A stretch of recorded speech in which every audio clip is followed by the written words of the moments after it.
Playwright's biography Jane Harrison, a Murawari descendant, was commissioned by Ilbijeri Theatre Cooperative to write Stolen, about the stolen generations. Stolen premiered in 1998, followed by 7 annual seasons in Melbourne, plus tours to Sydney, Adelaide, regional Victoria, Tasmania, the UK, twice, Hong Kong and Tokyo, and readings in Canada and New York. Jane was the CO winner, with Dallas Winmar for Aluwa, of the Kate Chalice aka Award for Stolen. On a Park Bench was workshopped at Playbox and the Banff Playwrights Colony, and was a finalist in the Lake Macquarie Drama Prize. Rainbow's End premiered in 2005 at the Melbourne Museum and toured to Muruna, and then to Japan in 2007. Jane was the 2006 Theatrolab Indigenous Award winner for Black Velvet. She contributed 1 chapter to Many Voices, Reflections on Experiences of Indigenous Child Separation, published by the National Library, Canberra. Her greatest creations are her 2 daughters. First performance Rainbow's End was first produced by Ilbijeri Theatre Cooperative at Bunjalaka, the Aboriginal Centre at Melbourne Museum, on February 18, 2005, with the following cast: Nan Deer, Gladys Dolly, Errol Fisher, Beryl Booth, Pauline Wyman, Tammy Clarkson, Gareth Ellis director, Wesley Enoch designer, Christina Smith lighting designer, Marco Res Piontek sound designer, David Fransk. Acknowledgement. The author and publisher gratefully acknowledge permission to quote from K. Sira. Words and music by Ray Evans and Jay Livingston. St. Angelo Music ADM by Universal Music Publishing Thai Limited. J. Livingston Music. For Australia and New Zealand, Alfred Publishing, Australia, Thai Ltd, ABN 15003954 PO Box 2355 Terran Point, NSW 2229. International copyright secured. All rights reserved. Unauthorized reproduction is illegal. Reprinted with permission. Author's note: Rainbow's End was commissioned by Ilbijeri Aboriginal and Torres Strait Islander Theatre Cooperative. The original brief was to tell a decade of Victorian Koori history and to write about the heroes. There were many heroes in that era, but I was drawn to the unsung heroes, and in particular the women who fought the good fight in their daily struggles to keep their families together, house, feed, clothe, educate and, above all, love and protect their children. And aren't we all still fighting that good fight? It's always a bittersweet experience researching the kinds of plays I'm drawn to write. Perhaps not bitter, a deep sadness for what our elders had to suffer due to their Aboriginal heritage, sweet because of the poignant stories many of the elders shared with me. Some of the aunties that I spoke to recalled the freedom that they felt as children living on the flats, that area between Shepparton and Muruna where many Aboriginal families lived on the fringe. They remember being protected from the reality of their often dire circumstances by their elders. That was grown-up business. I want to emphasize that Rainbow's End is a work of fiction. The characters and personal interactions portrayed are not based on real people or events, but I do hope they have an emotional truth. The exception are those historical events which provide a backdrop to the play, such as the Queen's visit and the development of the Rumbalaro housing which occurred during the 1950s. I would like to express my sincere admiration to those families who lived on the flats, and those who endured similar challenges, with thanks to all those who shared their stories. Thanks also to Ilbijeri and the fabulous and dedicated director, cast, and crew who brought the story to life in its first production. Jane Harrison characters: family on the flats, Nan Deer, matriarch of the family, 60s Gladys Banks, Nan's daughter, Dolly's mother, 40s Dolly Banks, Gladys's daughter, 17/18 Errol Fisher, white fella, 20ish other characters, to be played by the actor playing Errol, bank manager Inspector Mr. Cootie, the rent collector Yungi, policeman Papa Deer. Various off-stage voices: cousin, crowd, counselors, radio announcers, presenters, setting 1950s. A humpy on the river bank. Clean and homely. Also, Daish's paddock, town tip, cork trees, bank manager's office, dance hall, new Rumbalaro housing, and town hall. Act 1 Prologue. Aftermath. The song K Sira, Sira is heard, K Sira, Sira whatever will be, the future's not ours to see K Sira, Sira. It's late spring, late afternoon, and gloomy outside. Inside their humpy Nandir and Gladys are rebuilding after a flood has devastated their home. Everything below 3 feet is sodden and mud splattered. Gladys mops, wrings out and removes things that are destroyed. Nan finishes hanging a piece of hessian to replace a ruined piece that lined the interior walls. Now she covers the hessian with pages from a magazine. Nan dear, pointing to some magazines past those. Gladys, they're dollies. Nan dear, they're dry. Gladys hands them over. Nan rips the pages, slowly and deliberately, pastes them with homemade glue and sticks them, upside down, onto the hessian. After a time Dolly arrives home from school and surveys the scene critically. She toes the old, ruined lino. She sighs, resigned. Until she spots her magazines. She goes to protest but sighs again, resigned. Gladys fakes cheerfulness. Gladys, it'll be all right. Dolly, you always say that. Nan and Gladys take a quick look at each other. Nan gestures for Dolly to come over. She does and Nan gives her granddaughter a hug. The lights go down. Scene 1, The Queen's visit Humpy interior. Morning. Gladys is getting dressed up and humming to herself. Dolly has her head down over her schoolbooks. Gladys listens in rapt silence to the voice of Queen Elizabeth II on the radio. Radio, voiceover, standing at last on Australian soil, on this spot, which is the birthplace of the nation, I want to tell you all, how happy I am to be amongst you, and how much I look forward to my journey amongst Australia. The radio fades out as Nan enters. Gladys, that valve. Where's my white gloves? Nan dear, gloves? Don't need white gloves to pick beans. Gladys doesn't react. You're going into town then, for all that hullabaloo. Think of inviting me? Gladys, you? I know how you feel about royalty. Even if she is the first reigning monarch to visit our shores. Dolly, Nan, I need your help with this. She is doing homework. Nan dear, one loyal subject in the family is enough. And someone's got to pick. Dolly, I'm doing our family tree. Nan dear, tree? Gladys, don't know about loyal. Just going for a quiz.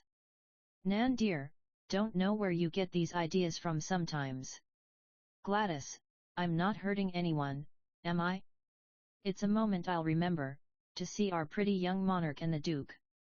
I'm not going to miss it for all the tea in China. Gladys flounces out to the back room. Dolly, Nan? Nan dear, to herself tree? To Dolly you mean the Biola? Spirit tree, branches hanging low over the river? Dolly, like this. Nan looks over Dolly's shoulder to see the diagram she is making. I need to list all our family members, our parents and their parents and so on. Nan picks up a pencil and begins to write over Dolly's shoulder. But not cousins. Nan stops writing. Nan dear, and why not cousins? What kind of a fool thing? You need to know who your cousins are. So you don't marry M. Gladys returns. Gladys, Queen Victoria married her cousin Prince Albert of Saxe-Coburg. Nan dear, well, we don't. Dolly, baiting her and Mum told me that our lovely young monarch, married her Greek/German cousin, Prince Philip. Gladys, my glory, it was a beautiful wedding Nan dear, HMMP. No good will come of it.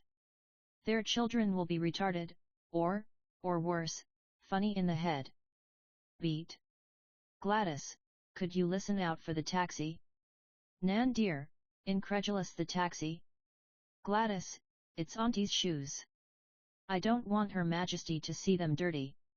Nan just shakes her head in disgust. Dolly giggles, then stops as Nan glares at her. Gladys gets money out of the jam tins for the taxi. Dolly, I gotta put down where you were born, Nan. Nan dear, my birth certificate says Murray River. Born there and, by crikey, I'm gonna go back and die there. Dolly, Nan, you're not gonna die. You're gonna live forever.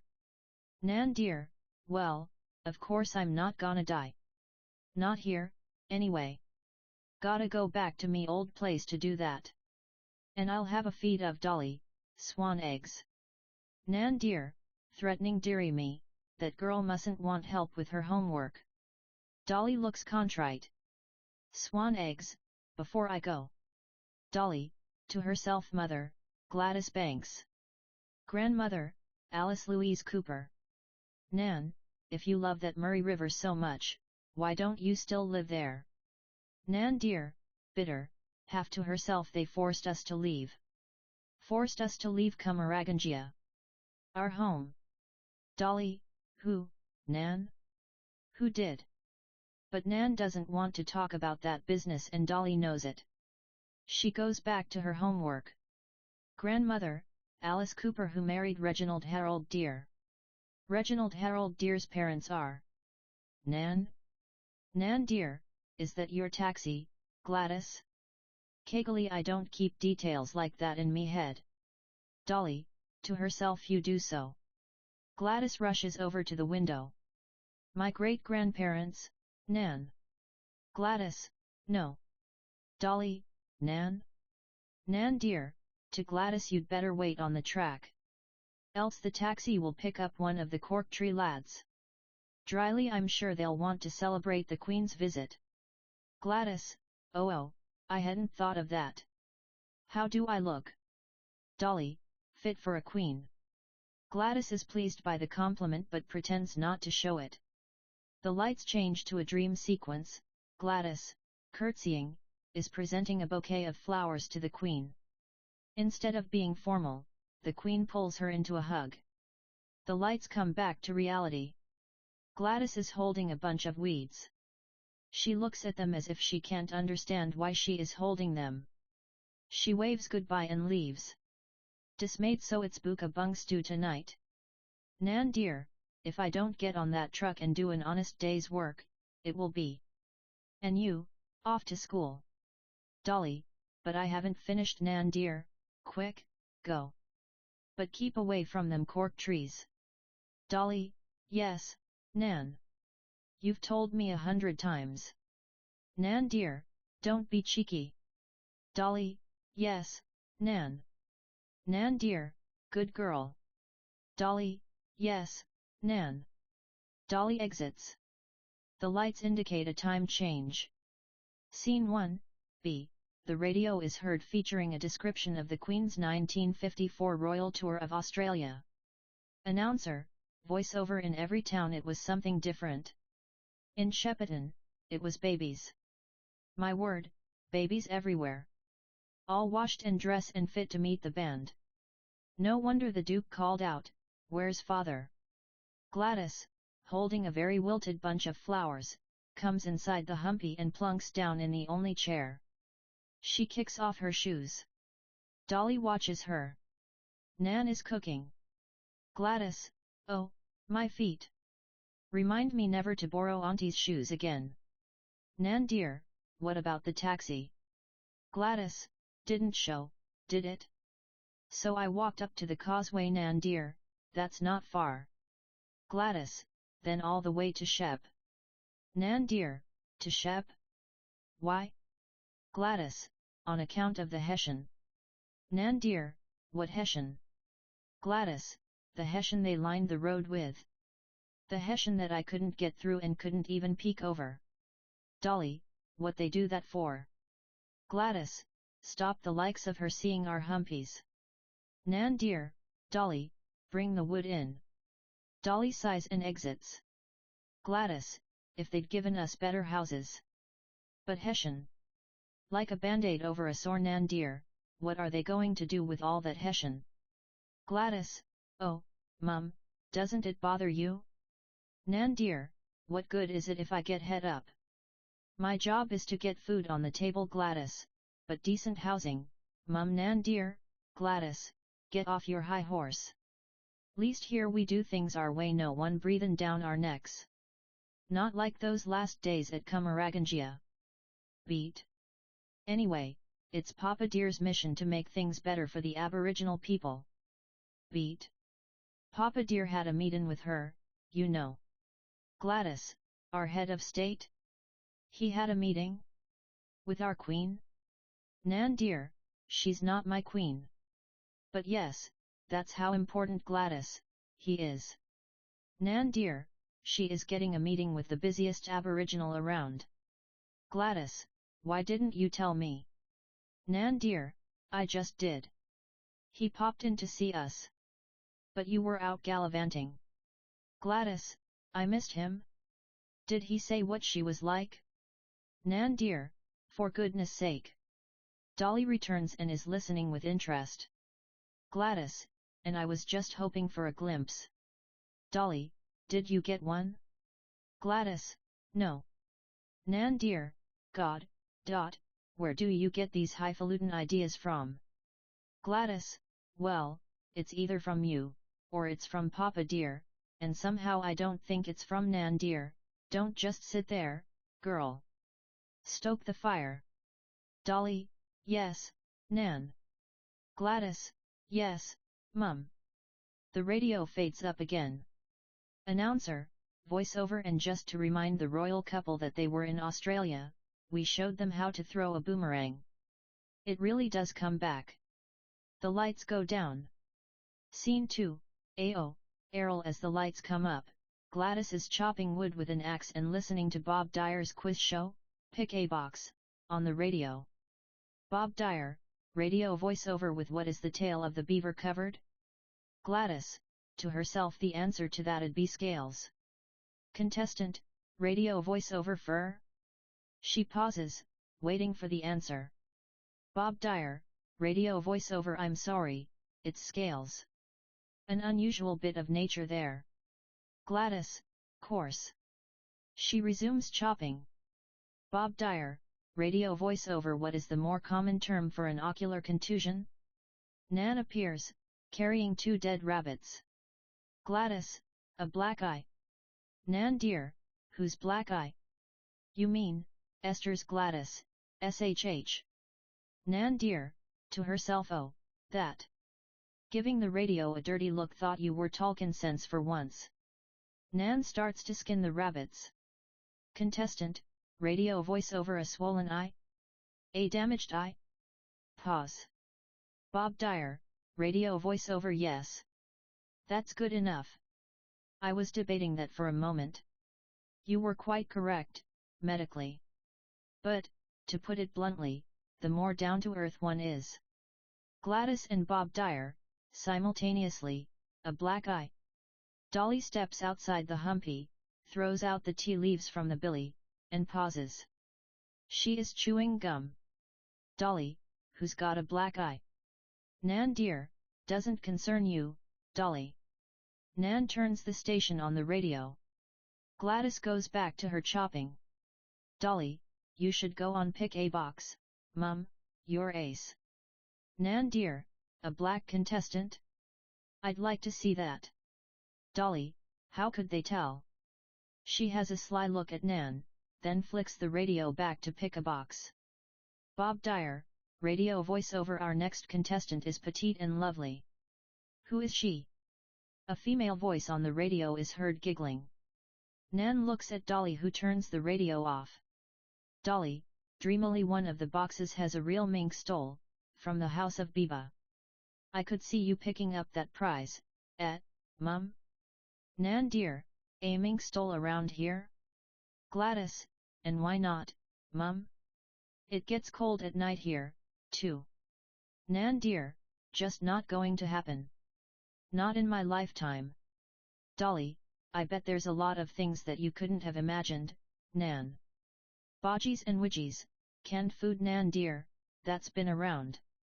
Saved our skins many a time. Dolly, the hokey pokey. She dances around. I'll teach you, Nan. Nan dear, can't teach an old dog new tricks. Dolly, dreamily. Maybe Mum will surprise you. The lights change for a dream sequence. The radio crackles to life. Bob Dyer, radio voiceover. Howdy, customers. We're in the third week of our Melbourne season. Dolly Dyer, radio voiceover, and our latest contestant is MRS Gladys Banks from Muru. Gladys, that's Muruna. Bob Dyer, radio voiceover. Just to recap, you won 2 prizes, didn't you? A sewing machine that does everything under the sun: overlocking, buttonholes, embroidery stitches, and a mink stole. Dolly Dyer, radio voiceover from the house of Biba, Gladys. The scene fades out as the lights fade back to reality. Dolly, Mum will be on the radio, she'll win all those wonderful prizes, she'll be a hero. Gladys, correcting her heroine. Nan dear, why you don't listen to Jack Davy, Gladys? At least he's Australian, not one of them flash Yanks. Dolly, get with the times, Nan, this is the 50s. Nan turns her full attention to Dolly. Nan dear, I've heard you were talking to Leon Arnold. Dolly, so? Nan dear, threatening her, speak cheek to me. Where were you talking? Dolly, just along the track. Nan dear, he's your uncle's cousin. Dolly, I'm not marrying the boy. Learned by rote after all, I can't marry an Arnold, can't marry an Anderson, can't marry a Brock. Gladys, you can't marry anyone. Dolly, they're all related. Gladys, least not till you've finished your studies. And get a good job in town. Dolly, by then I'll be old. How old were you, Nan? Her chewing gum bubble pops. Nan dear, just get the water. Dolly, yes, Nan. Nan dear, and don't let that boy get fresh. He's got a wild look. Dolly, no, Nan. Nan dear, to herself, motherless child, poor lad. Gladys, and practice your French verbs. Dolly, oui, madam. Nan dear and Gladys, simultaneously, good girl. Dolly pushes an old pram, which holds a curro tin, in the direction of the river. They watch her depart, then both sigh. Nan dear, French verbs. Mink stoles. You put ideas into that girl's head. Gladys, she needs to know the world is bigger than just this. Nan dear, she doesn't need to know any more than she does. Beat. Holding up a rabbit, I'm taking this over to Esther's. Seems they're in a bit of a spot. She's with child again. Gladys, oh, I didn't know, Nan dear, and she woke up with an mimicking Bob Dyer ocular contusion, from that white fella husband of hers. Gladys, I hadn't heard. Nan dear, if you spent less time on them quiz shows, you'd know more. Gladys, yes, Mum. Nan exits with rabbit in hand. Scene 2, B. The lights come up on Dolly pushing the pram, while a brill-creamed lad, Errol, wobbles up on a bicycle from the opposite direction. He nearly falls off his bike at the sight of her. Errol, morning, Miss Dolly nods, and Errol checks out the contents of the pram as he passes. Once they have passed each other, they look back and check each other out, an instant spark of attraction passing between them. Dolly exits. Errol dismounts and studies his map. He looks puzzled, but puts the map away and pushes on towards Gladys, who is still chopping wood. Errol pulls out a heavy book from the pannier on his bike and takes a tentative step towards Gladys. Excuse me, sir. She stands there with the axe. Gladys, yes? Can I help you, lad? Errol, sorry, ma'am. Extremely nervous. My name is Errol Fisher. I am a representative of I am in this area today, with quite an amazing offer. I have a presentation regarding. He offers the book. Gladys looks at it with interest. As you can see, it is that most famous of tomes. The Dolly has returned, and at the sight of her, Errol clumsily drops the book. Gladys picks it up. Dolly, I don't think so, mister. They're not for the likes of us. And dusts it off tenderly. She hands it back to him. Errol, defeated, Ratio. Errol turns his bike around. Gladys, wait. To Dolly, haven't you got a job to do? Errol turns back, a glimmer of hope. Dolly puts her nose in the air and exits. To Errol, what did you say that was? Errol, it is. Celestial music is heard for a moment. The Encyclopedia Britannica. If I could be permitted to demonstrate its points, it's, say. Gladys, salient. Errol, yes, salient points. Rather, if I could just at least run through my, you know. Well, I would truly appreciate it. Gladys, sit down, son. Errol notices Gladys is sitting on a curotine, so he does the same. Errol, presenting, the Encyclopedia Britannica. His spiel begins. Your entry to the world of learning, a world of discovery, a world of fascinating facts. Gladys flicks through the book with interest. Gladys, like on Pick a Box? Errol, yes. One of last year's contestants read the Britannica for half an hour each night, and attributed that to the secret of his. Gladys, success? Errol, yes. His success. Gladys, only half an hour? Errol, but that's not the end of it. Madam, do you have children? Gladys, yeah, 4 of 'em. All grown up and working, except Dolly, she's my youngest. You know, Bob Dyer's wife's name is Dolly. You saw her just then, my Dolly, not Bob Dyer's Dolly. Errol, that was your daughter? And you're her? Gladys, yes. With pride, her mother. M.R.S. Banks. Errol, M.R.S. Banks. Beat. Where were we? Yes, for keen fans of Pick a Box, there's nothing like the Britannica, er. Children, you have 4, Gladys, but only 1 at home, the boys are all away shearing. Errol, yes, because it is for school-aged children. Nodding in Dolly's direction, she's? Gladys, school-aged. Nearly 17. Errol, that this encyclopedia set is most beneficial. It will open up a world of Gladys, discovery. Errol, discovery, set them up on a lifelong love of learning, help with school assignments, allowing them to reach their full potential. The lights change for a dream sequence. Gladys sees Dolly in a robe and clabbered hat. Gladys, to herself, my girl, a graduate. The lighting fades back to reality. Gladys looks around, fearful that her daydream has been witnessed, but it hasn't. Nan returns. Errol rises politely. Errol, ma'am. Nan dear, hissing to Gladys, jutting her lips in Errol's direction. What's he doing here? He's not the welfare? Gladys, no. Nan dear, churchy type? Tell him we only got time for Papa dear. He's our pastor.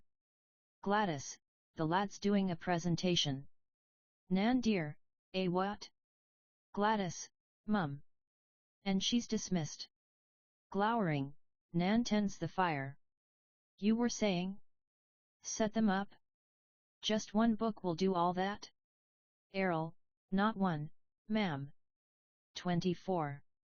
Gladys, faintly 24? Errol, you've seen the condensed version. Now imagine your own leather-bound library in the environment of your own home. They are lost in their thoughts. Gladys, set them up for life, you reckon? Errol, it appears that at this point in time, I am expected to. Well, it's here that I get out the sales order form. Nan hovers. Nan dear, to Gladys, ask him what it says in that there encyclops about the Aborigines, Gladys, now, mum. Errol timidly flicks through the volume. Errol, it says, that. Well, I'm quite sure there's a full and very enlightening entry in the complete set. Nan dear, to Gladys, is he just? Gladys, mum. Errol, so, M.R.S., Banks, if you're interested, we can fill in your details. He hands a fountain pen and the order form over to Gladys. She freezes momentarily. Dolly returns unnoticed. Gladys, now where have I placed my glasses? Nan springs into action. Nan dear, neglected to tell you, love, I stood on M. earlier. All smashed. Errol, that's terrible. Dolly stands over Errol. Dolly, you made a wrong turn somewhere. Hand over your map. Errol, worried it's the company's.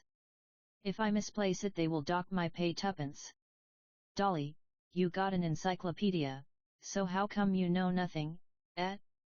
Errol, er. Dolly, as Nan would say, you really came down with the last shower, didn't you? Hand it over. Errol, yes, Miss Dolly, here's where you went wrong. You turned onto this track, whereas you should have headed over this way and not crossed over the railway line. Here's where all the toffs live. The white fellas in their fancy new homes that Mum reckons they think is too good for black fellas. Shoulda known when you come across black fella housing that you'd missed your turn off.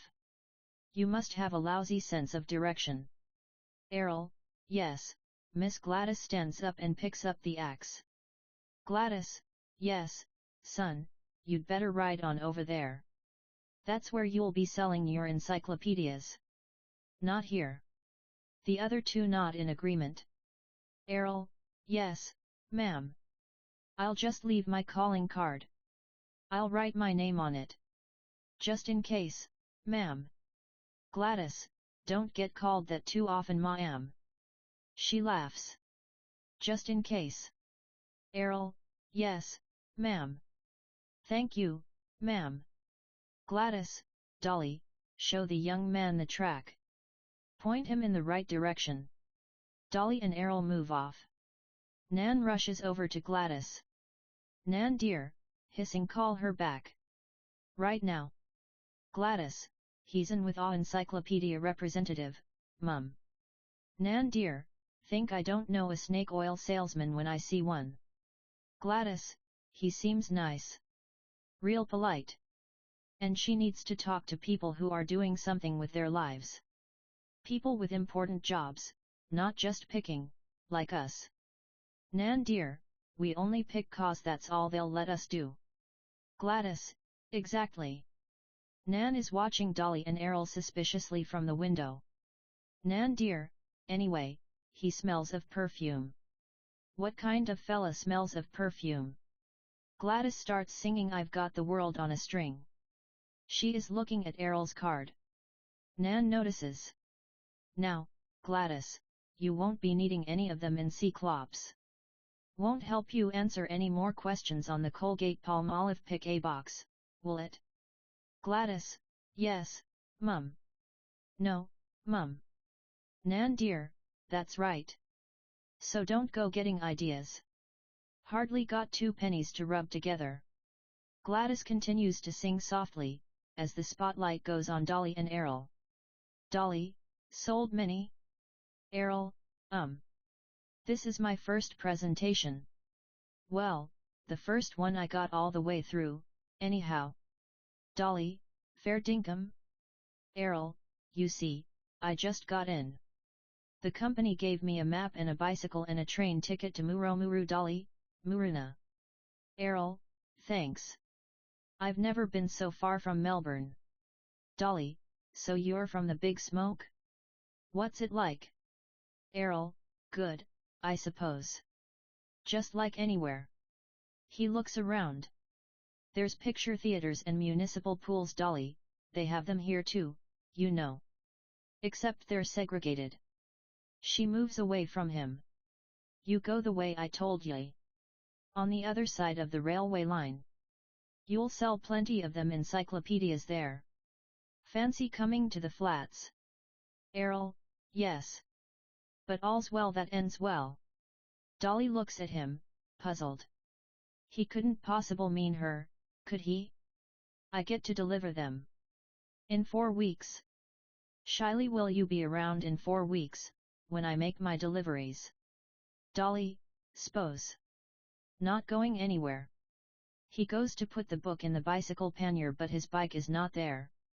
A bicycle bell is heard off stage. Not delivering them on ya bicycle, I hope? Errol, no. The company utility. Where is my bicycle? Dolly whistles extremely loudly. Dolly, in a loud black fella accent, oi. You little monkeys, get that ruddy bicycle back air, or I'll give yous a kick up the moon. Politely, and you were worried about losing your map. The sound of the bicycle being dropped off stage. There it is. Well, goodbye, then. Errol, goodbye, then, and thanks. Dolly, what for? He stands and watches her while she returns to the humpy. The lights go down, then come up on the interior. As Dolly enters, Gladys puts down Errol's business card with a sigh, but remains transfixed by it. Gladys, you're right, Mum. Dolly, what is she right about? Nan dear, she's the cat's mother. And I'm right about everything. Nan begins stoking up the fire. Dolly, chuckling, he sure got a fright when his push bike wasn't there. Gladys, Esther's boys took it for a spin? Dolly, their legs could hardly reach the pedals. Lionel on the handlebars. Roy on the back and Robbie on the seat. Lad didn't seem to understand what a novelty a new Malvern star is around here. Nan dear, come here, darling. Dolly dutifully goes over and gives Nan a hug. You watch who you're mixing with. Hard to tell a good man from a bad. Bad one will promise you everything, then do the straight opposite, just like that. Nan snaps her fingers and Dolly repeats the gesture.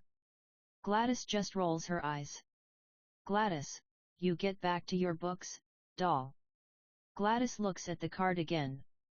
Dolly, but I need an encyclops to do me homework. Dolly squeals in mock horror as Nan chases her around inside the humpy with a wooden spoon. Gladys, do you? To herself, no. Silly woman. But she puts the business card down the front of her dress. The lights go down. Scene 3, Lino. Dolly is rummaging at the town tip. She looks at, and discards, a few items.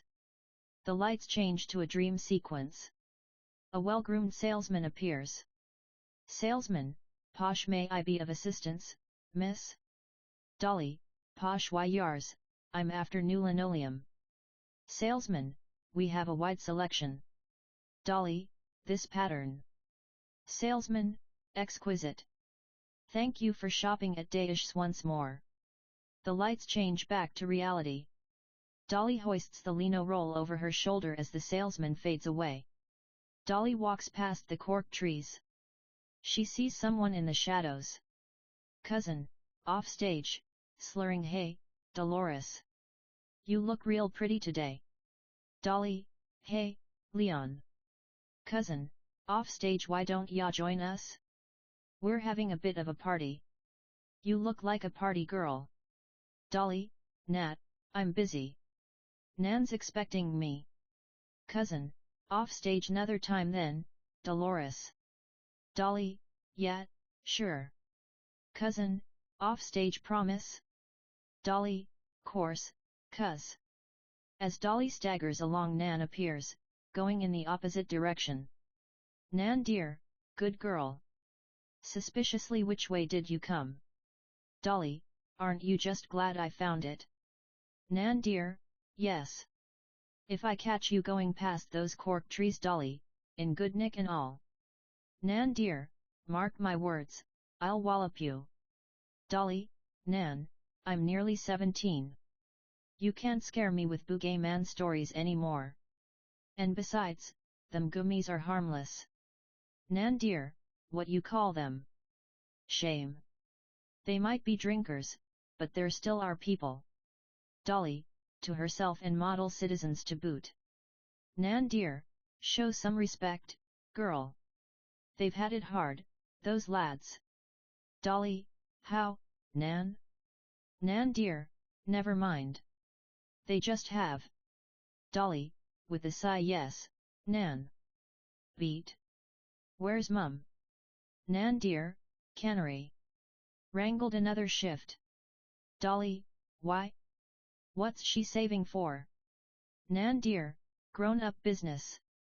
Dolly, where you off to? Nan dear, Spud Lane. Dolly, no need to ask what's for tea, then. Nan exits and Dolly staggers on, but when she sees Errol leaning against the humpy wall, his bicycle nearby, she dumps the lino. It's you. Errol, I came to see your mother. About the encyclopedias. Dolly, oh? Oh. But she won't be home for a bit. Errol, really? I'll just have to wait. He planned it that way. It's a beautiful day. Dolly, it's stinking. Errol, it is hot, out here. He eyes the humpy, but Dolly won't acquiesce. You've been at school? Dolly, you ask a lot of questions. Errol, my dad reckons I ask too many. But now it's part of my job. They train me to ask questions. Dolly, really? Errol, do you mind if? Dolly, another question? Errol, may I have a glass of water? He wipes his brow. Dolly hesitates, then nods. He goes as if to enter. Dolly, you can't come in. They, baby's sleeping. Errol, alarmed baby? It's not. Dolly, it's my cousin's baby. She goes in and quickly returns, barefoot, with a cup of water. Errol looks at the tin cup with interest. Errol, it's made out of a can. Dolly is humiliated but Errol doesn't notice. How do you do that? You people can make something out of nothing. He sees her reaction too late. I mean, I'm not trying to. Dolly, bitter you people? Errol, I didn't mean, crikey Moses. It's fascinating. Beat. Is it a little girl? Dolly, pardon? Errol, the baby. Dolly, oh, yeah, no, a boy. She softens at his interest. Errol, would you like to go for a ride? She is uncertain but hops on the bike. It wasn't what he had in mind, he was thinking for a dink. She rides around in a figure eight and he trots to keep up with her. She starts to hum a popular song and after a while he joins in with the words. Dolly, shyly, is it good selling encyclopedias? Errol, sure. I'm out and about free. I meet all sorts of people. What about you? What will you do when you leave school? Dolly, pick. Errol, pick. Dolly, you know, fruit. Or the blue moon. Errol is puzzled. The cannery. Beat. Maybe the hospital. Errol, hospital? Dolly, well, who knows? Errol, you should come to the city. There's swags of work. And you'd like the city. Dolly, would I? Nan wouldn't like that. Cities are full of sin. Errol laughs. Anyway, what would I do? Errol, boldly, what do you want to do? A girl like you could do anything you want. Dolly, you sound like my mum. Errol, she must be smart. Dolly shrugs, both proud and embarrassed. Dolly, she's. Errol, what? Dolly, never mind. Beat. I'd like to be a model, like in the magazines, or an actress, like Gina Lollobrigida. She's so, well, you know. Sexy, but really, it's silly, but I'd kind of like to be a nurse. She's dreamy. Errol, that's not silly. Nurse Dolly. Dolly, but Mum reckons I'm good with figures, you know, algebra. Of course you know. But what could I do with that? Errol, why, lots, but he doesn't get a chance to tell her, as Gladys appears with a crappy old bookcase balanced on the old pram. Errol leaps over to help her. Gladys, loudly, will be needing one of these, Errol? Errol holds his finger up to his mouth. Errol, baby's asleep. Gladys, baby? Dolly, firmly, cousin's baby. Gladys nods, a little puzzled. She pats the bookcase. Gladys, Good old days. Actually, I thought I saw you on the other side, Dolly. Errol, days. Dolly, warning her mum. Gladys, it's the tip. Dolly shoots her a glare, but Gladys has a head of steam and keeps going. It should have been where they built us housing, being the highest land around here, but, oh no, they decided to turn it into the town tip. Uncertain actually. They watch Dolly go inside, humiliated. I'm sorry. You don't need to hear Errol, it's okay. They are both embarrassed. Errol turns his attention to the bookcase. Just needs a lick of paint. Gladys, that's what I thought. Triumphantly she pulls an obviously used and bashed can from the pram. Gladys laughs and Errol joins in. The lights go down. Scene 4, House of Biba. Gladys serves out the stew while Dolly sets the table. Nan dear, you haven't set a spot for Papa dear. Dolly, what's the point? Nan dear, just do it. Dolly, it's been 3 months. Nan dear, he's busy doing good work. God's work and hard work. Gladys, I heard he's in Western Australia. Touring the communities there. Doll, did you see that photograph that he sent over? It was in the newspaper and all. Beat. He could walk through that door any day now. The lights change for a dream sequence. Papa dear, in old-fashioned hat and coat, dances in, throws his hat on the hat stand, kisses Gladys on the top of the head, and dances out. No one takes any notice of him but Gladys, who smiles at him warmly. Papa dear. Dolly, okay, okay, an empty place for Papa dear. To herself, just as well he likes potatoes. She sets another place and they begin to eat. To Nan, potato stew tonight, Nan? What a surprise!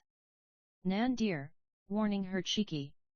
Dolly, Mum, there's a summer job going at Travax that I could try for. They teach you the cash register. And I could maybe get offcuts for you to sew, Nan. I know I could do it. Gladys, of course you could. Nan dear, you'll be at the Blue Moon. With us. As usual. Gladys, hopefully, but it sounds like a good job, a good opportunity. But Nan will brook no argument. She shakes her head and that's that. Nan dear, it's a bit chilly tonight, go get me a cardi, doll. Dolly leaves the room. As soon as she's out of sight, Nan hisses at Gladys. They're never going to give her that job. Gladys, she's good with figures. Nan dear, a girl from the flats? I don't even see the town aboriginals working in stores. Gladys, why should her address stop her in life? Nan dear, Gladys, get a grip. Gladys, to herself, I'm trying, Mum, I'm trying. Hurt, she turns the radio on. Dolly returns with the cardigan that she puts around Nan's shoulders. Dolly Dyer, radio voiceover, only Ajax with the miracle foaming action cleans so quick, works so easily and polishes so bright. Bob Dyer, radio voiceover, you sound like one of the elves in the commercial. Very good. Cleans so easy. Nan dear, elves, cash registers. That's exactly what I'm talking about. She looks at Gladys accusingly. Scene 5, the delivery interior of the Humpy. Dolly and Errol look slightly more mature than their earlier scene together. Dolly is really embarrassed that Gladys has allowed Errol into the Humpy. Dolly, whispering, but why do you have to do it in here? Gladys, it's ready to storm out there. Volume A would get wet. Gladys turns her attention to a brown paper parcel. Nan is holding back. Throughout, she is openly hostile to Errol. Cuppa, Errol? Errol, actually, I'd love a cup of coffee if you've got one, MRS Banks. But, first, don't you want to see it, in all its glory? Gladys, coffee? Coffee, you say? She gestures for Dolly to come closer. Whispering, Dolly, nick next door to Uncle's and see if he has a jar of coffee. Hurry up. To Errol, coffee won't be a moment, lad. Oh, and it nearly slipped my mind, the down payment. We'd better sort that out first. Dolly, get down the jam tins, will you please? Dolly passes Gladys the jam tins, one at a time. Now. Pear money, peach picking money, tomatoes hardly anything in that tin, not worth picking them at twopence for £10. Only bonuses they give you the bruised ones. Dolly glares at Gladys, who is oblivious. Nan dear, the bruised ones that otherwise go to the pigs. Gladys carefully empties each tin and counts up the coins. She knows exactly how much is in each tin. Dolly hands Gladys the last of the jars. Gladys, not that jar, Dolly, that's your glory box stash. Dolly looks embarrassed. She exits. Orange money don't like picking them, don't like getting up them ladders one bit. Nan dear, at least you're clear of the snakes up there. Errol, snakes? Gladys, always snakes in paddocks.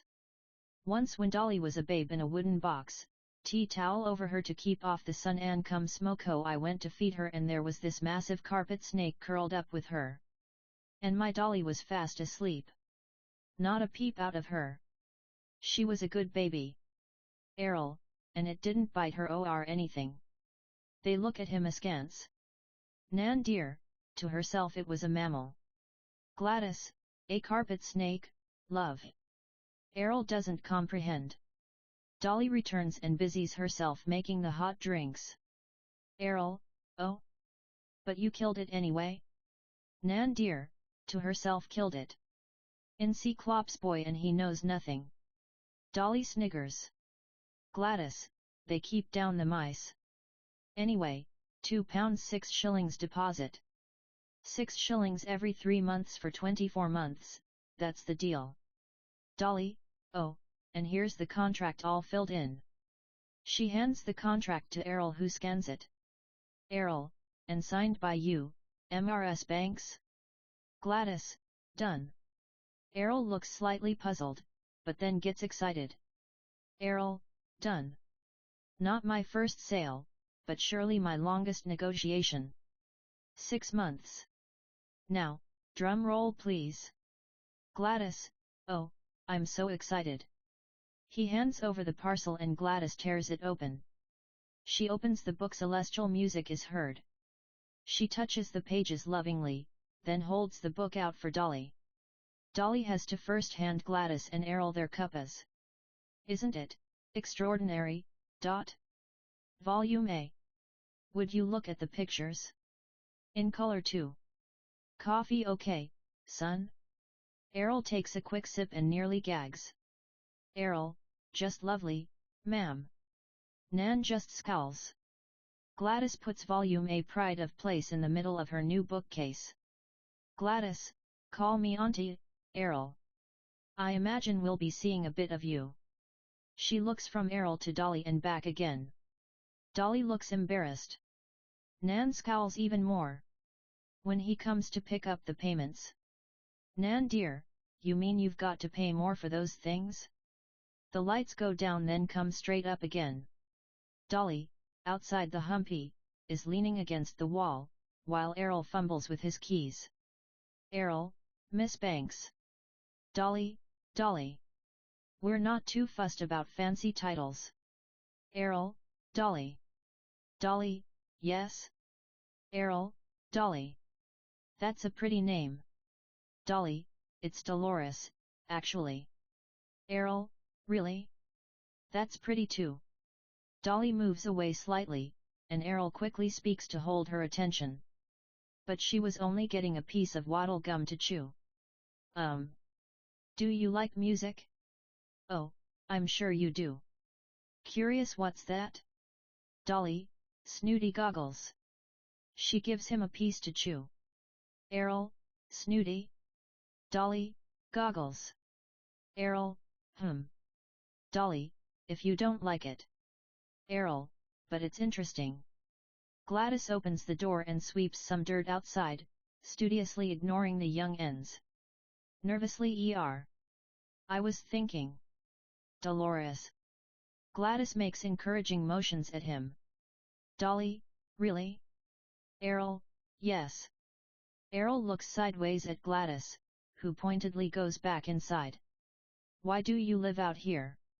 Dolly, where else would we live? Errol, in town? Dolly, Nan likes to be near all the other families. And Mum does too, but Errol, the other families? Dolly, you ask a lot of questions. Can't you find the answers in there? She points to the encyclopedia.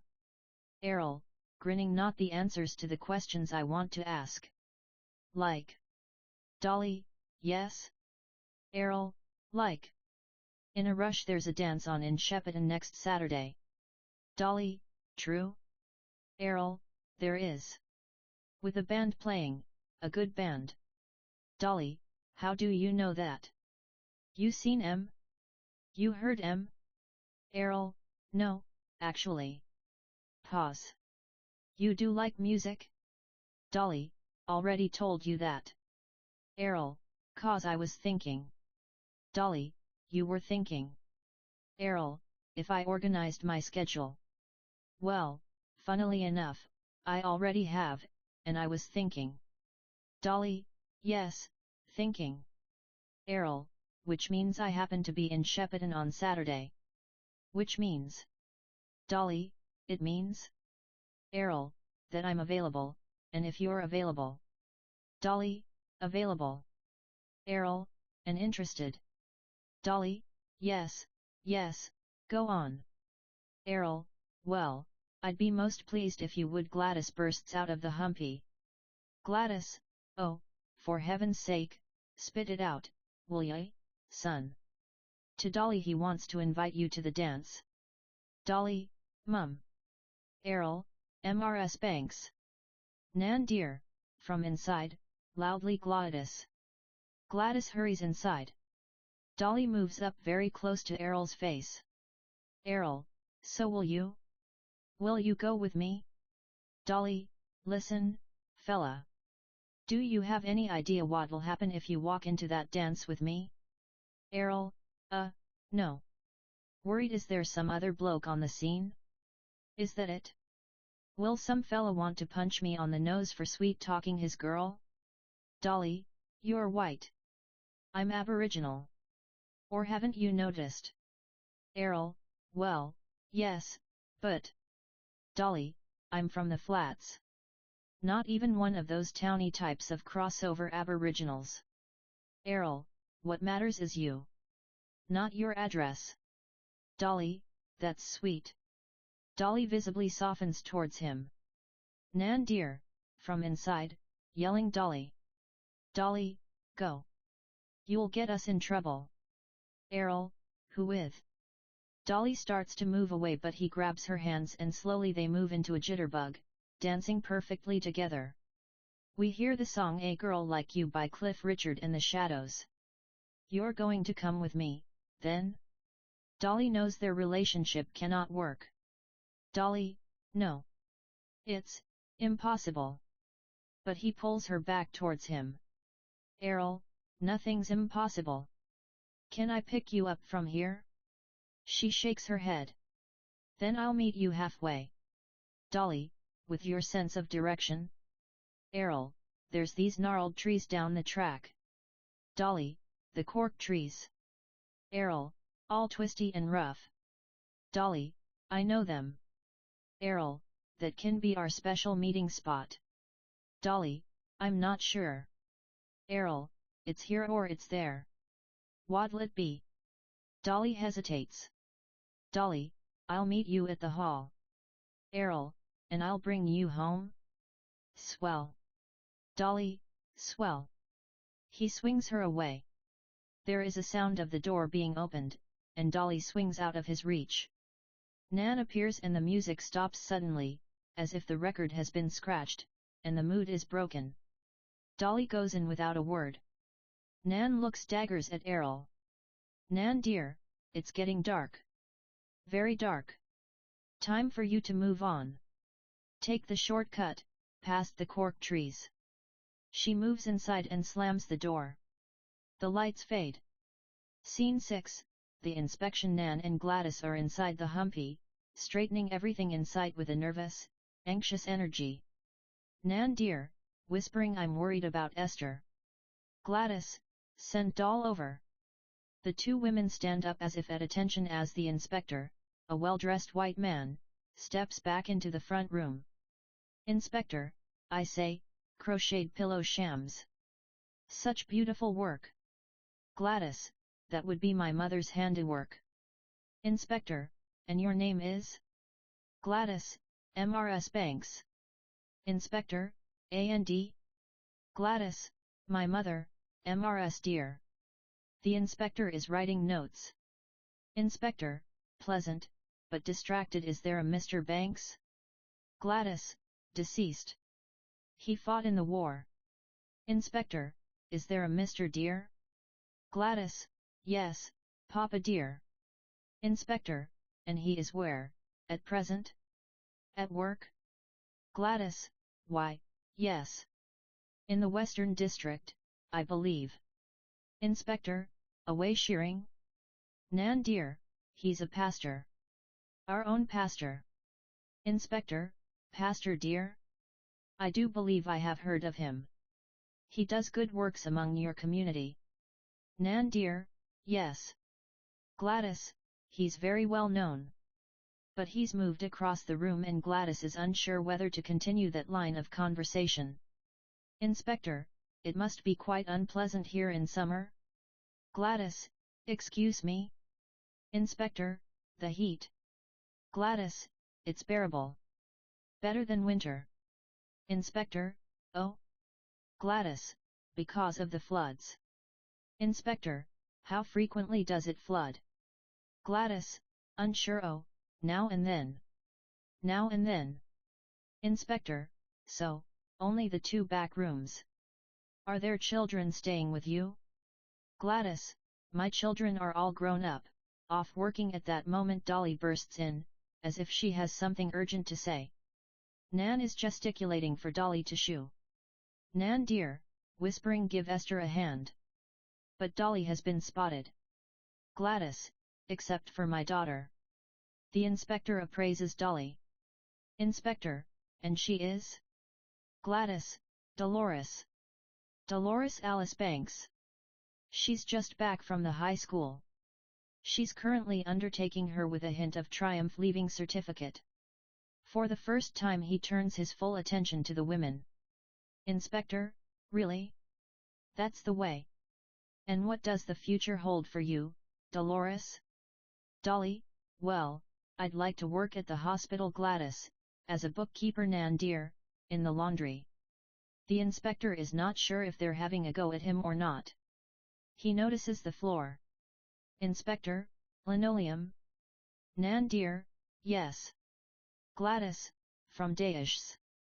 Inspector, I'm not familiar with the department stores around these parts. Dolly has to put her hand over her mouth to suppress a giggle. The inspector looks out the humpy window. He clasps his hands together, his tour completed. Well, I don't know how you do it. Your whites are so white. With river water, no less. Gladys, just boiled up in a Curo tin, with velvet soap and a blue bag, same as everyone. Inspector, yes. As a result of my report, things will change, MRS Banks. Things must change. The sanitation arrangements for one. Gladys and Nan exchange worried looks. And you need interim housing to ease you into the townships. Are you aware of the concept of assimilation, MRS Banks?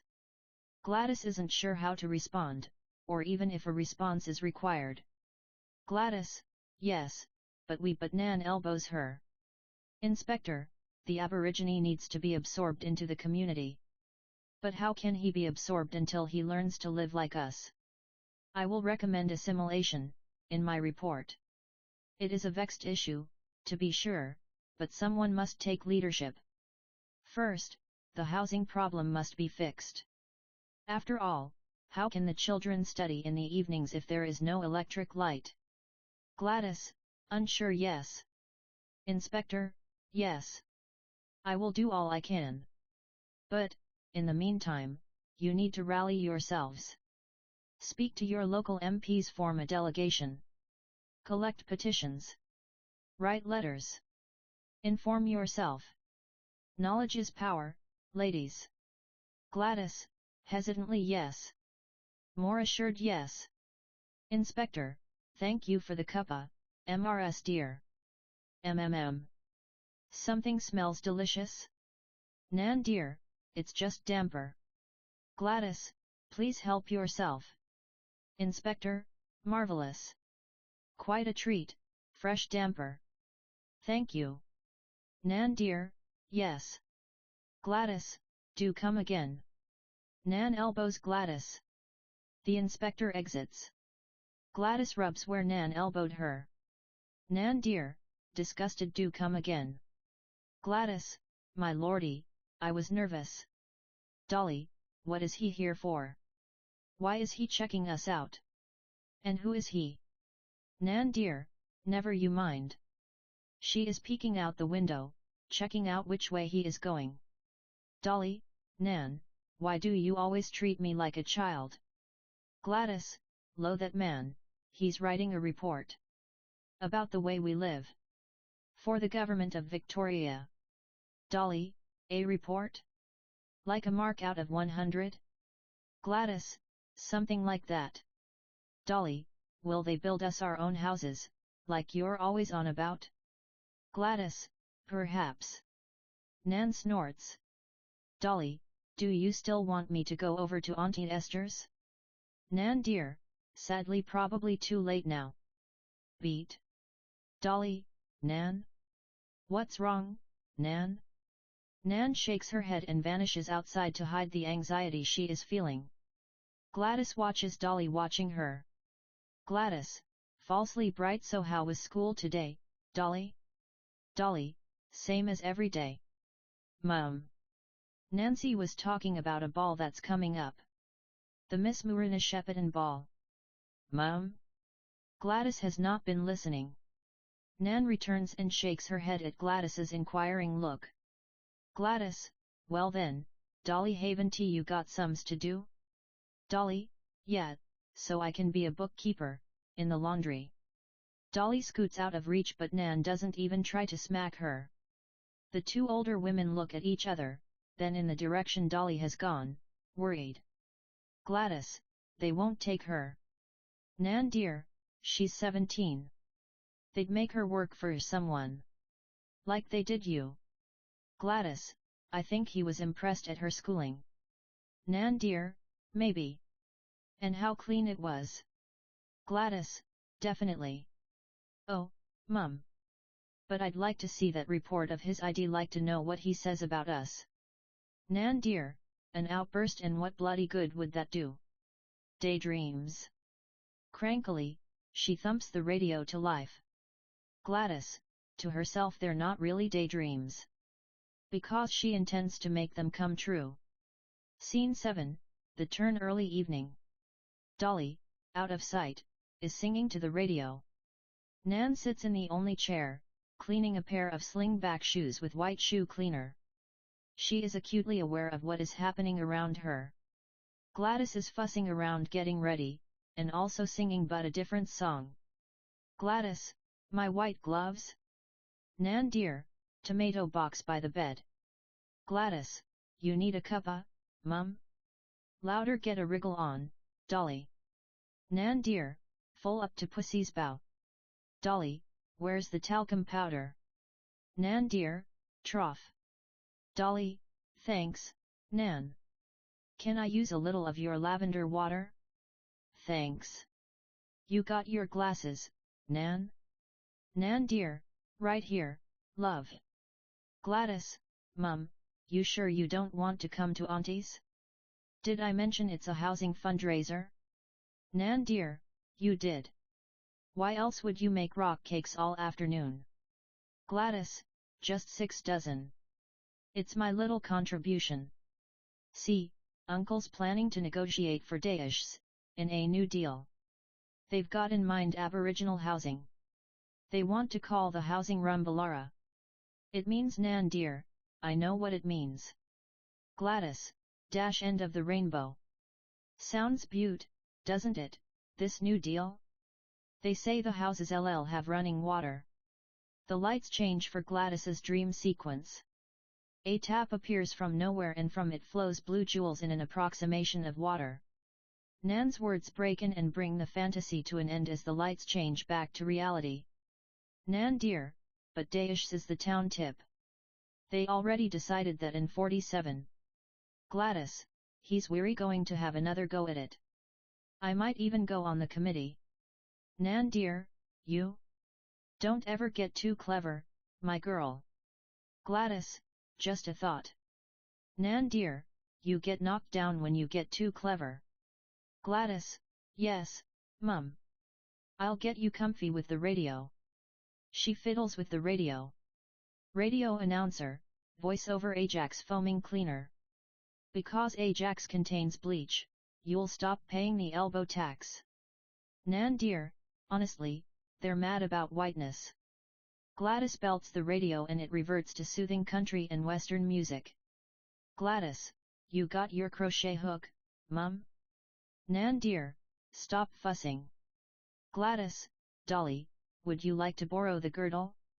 That dress. Dolly walks in, looking gorgeous in a very tight-waisted 1950s dress. Nan dear, that dress never looked like that on you. Gladys, a vision. My baby. She twirls Dolly around, proud as. Nan dear, she doesn't look like a baby. Gladys, I'm off now, Mum, unless there's anything. Nan shoos her away. You look beautiful, Dolores. Truly beautiful. Whispering have a lovely time, with Errol. Gladys gives Dolly a peck on the cheek and exits.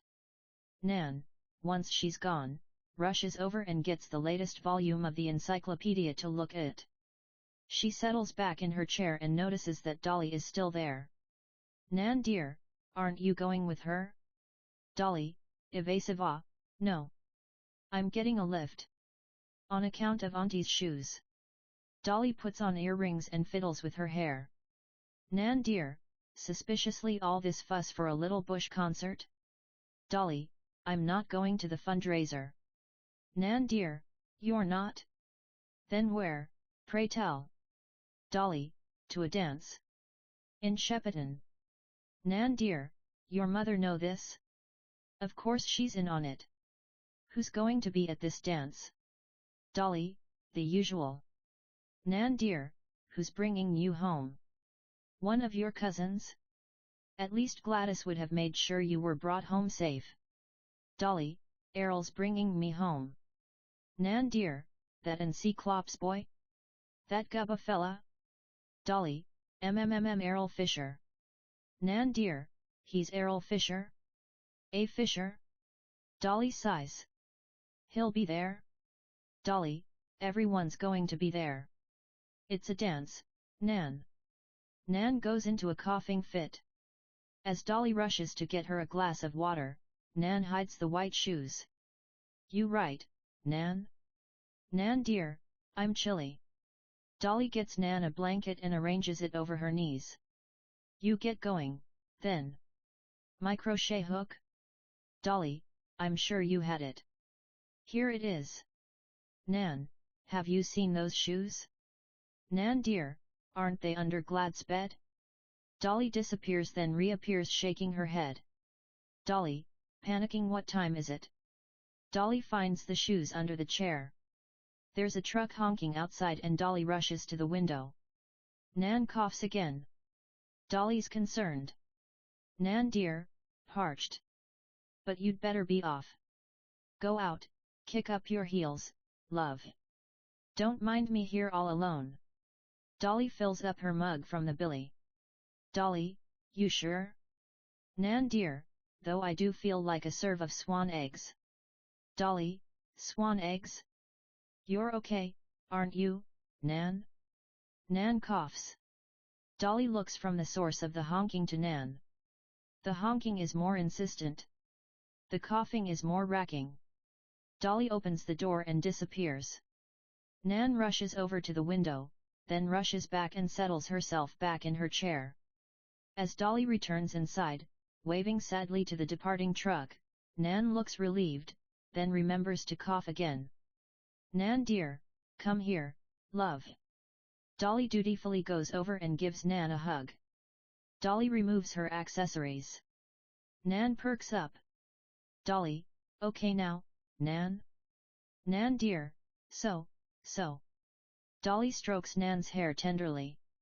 Perhaps I will go to the concert, a little later on. A few hymns would be lovely. You can walk me over, Dolly.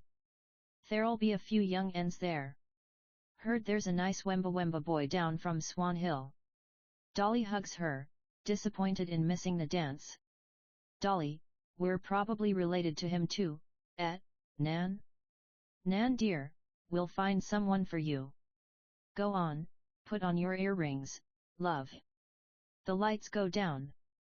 Scene 8, Washing Day Blues. As the lights come up, Nan is wringing out the whites, then hanging them on the old-fashioned clothesline, no pegs. Dolly, dragging her feet as she walks home from school, wordlessly plunks down her bag and gives her a hand. Dolly, Nan, Robbie wasn't at school today. Neither was Lionel or Roy. Nan dear, yes. Dolly, it's cause of that inspector, Nan? Nan dear, harshly don't listen to gossip, Dolores. Dolly, is that why Auntie Esther's down at the cork trees, drinkin' with the goo? Nan dear, don't speak ill, girl. Dolly, but is it cause they took her boys? Nan shoots her a look of warning. I want to know. I'm not a child. I'm a woman, Nan. Nan will not answer. Dolly turns on the radio. Radio announcer, voiceover. And in other news, well-known Melbourne vocalist and teenage idol of thousands, Ernie Sigley, will sing with the Echuca Rhythm Kings Orchestra at the inaugural Miss Murina Shepparton Ball. So, girls, put on your prettiest frocks, and be there. And now here's Lucky Lenny's. Dolly, the Miss Murina Shepparton Ball. There's longing in her voice. Nan goes to get another load of washing from the Kuro tin. Gladys hurries up the track towards them. Gladys, Dolly.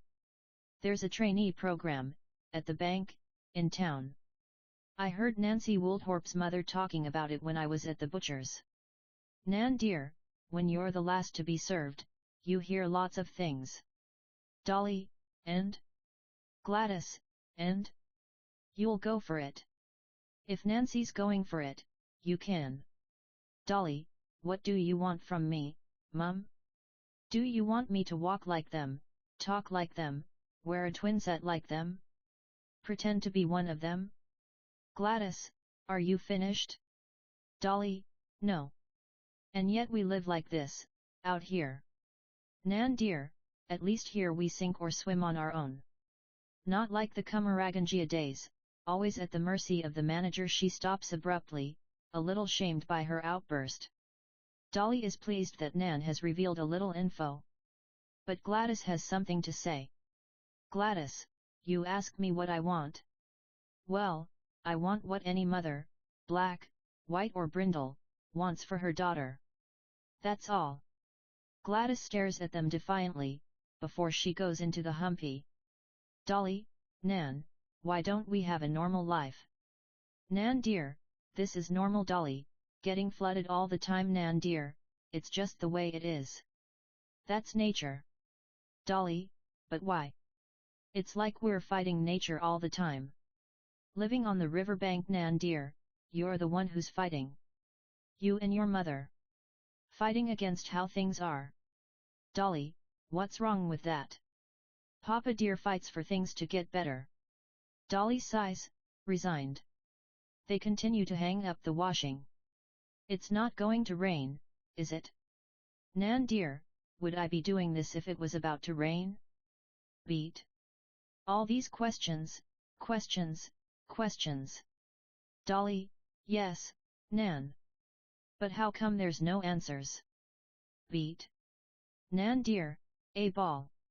Dolly is surprised that Nan has revived the topic. Dolly, not just any ball. The Miss Murina Shepparton Ball. Nan dear, is it just for Aboriginals? Dolly, no. Nan dear, that boy's not going to be there? That N.C. Clops boy? Dolly, doubt it.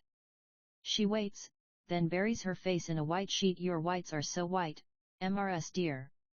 Nan dear, as if that were the be-all and end-all.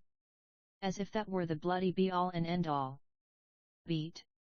All right. Dolly, all right, what? Nan dear, you can go. Dolly, I can? To the ball? And enter the competition? Yippee! You'll make me a new dress, Nan? A really gorgeous one with lots of fabric, pretty fabric. Nan dear, maybe. Dolly, please, Nan. Nan dear, yes. Yes. Dolly dances around Nan.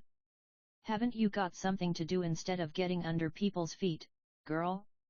Dolly, I could get the water? Nan dear, you go and play. While you're still a child. Get. Dolly, thanks, Nan. A big skirt. And a peplum. Nan, peplum?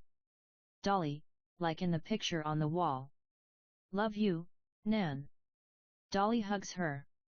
Nan dear, don't get your hopes up. It's not the house of Biba, you know. Go on, Git. The lights go down. Scene 9, Home Sweet Home. As the lights come up, Gladys is going around the humpy emptying the mouse traps of dead mice and setting new traps, while Dolly does her homework. A song is heard on the radiogram, I'll Be Home by Pat Boone. Gladys, first hint of cold weather and they're in, like a flash. Dolly sings a line from the song. I made another payment today. Dolly glances up and sees another volume of the encyclopedia is on the bookcase. Dolly, up to K. I'll be 19 by the time we're up to Z. Dolly goes over and gets down the latest volume and pores over it. Gladys, you do think they're wonderful, though? You're expanding your possibilities? Dolly, of course, Mum. Every day I learn something new about the big, wide world. That see-through section with the body, the muscles, and the bones, and the veins, that's my favorite. I love reading about the gizzards. Gladys, my, gizzards. That makes it all worthwhile. Dolly, casually, so you saw. Gladys, equally casual, he inquired after you. Dolly, he did? Gladys picks up a mouse that is still alive. Gladys, I'll let this one go in the scrub. Dolly, so it can just find its way back here? Gladys vanishes outside with the mouse and Dolly, restless, checks out her reflection in a small cracked piece of mirror. Gladys returns. Casually, Errol? Gladys, oh, yes, he was sorry he missed you the other week. He happened to ask if you were attending this ball coming up. And I said, yes, by coincidence, you were. Dolly, so what else did he say? Gladys, he asked if he could meet you at your special spot. Asked. Real polite. Now, don't mind Nan, it'll be our little secret. What she won't know, Dolly, won't hurt her. Except Nan already said I could go. She's making me a dress. With a peplum. She points to a picture of a peplum on the wall. Gladys, annoyed, did she just? And why was it her place to give you permission? Dolly, Mum. Gladys, well, it's not right. I'm the mother. Dolly, yes, exaggerating, Mum. Dreamily, so we rendezvous, rhyming with booze. Gladys, if you spent more time on your French, and less time staring at peplums, you'd know it's pronounced rendezvous. Dolly, angrily, you think you know everything. Gladys, I don't. Dolly, too right, you don't. Gladys, quietly, don't speak to me like that. Dolly, you going to wash out my mouth with soap? Nan thinks soap and water, and you think that books and school are the answer to everything. Gladys, you're not too old for a waddle stick across your bare legs. Dolly, you've never hit me in your life. Dolly and Gladys are locked in a staring match. It's me that gets stones thrown at her when I walk down the street. It's me that gets snide remarks. Gladys, you think I haven't had my fair share? Or Nan? Even Papa dear, not even he escapes it. Don't think he doesn't get put in his place. Beat. You have to learn not to let them shame you. Dolly, have you, Mum? Have you learnt not to be shamed by them? Beat. I thought not. You're always telling me to stick up for myself, but when do you, eh? A long pause. Dolly exits. Nan enters. Gladys vents her frustration. Gladys, angrily, re this ball, why are you saying if she can step out? She's my daughter. I have brought up 3 others before her. Nan dear, boys, Gladys. Girls are a different kettle of fish. Beat. Gladys, I'll make the decisions regarding Dolores, thank you.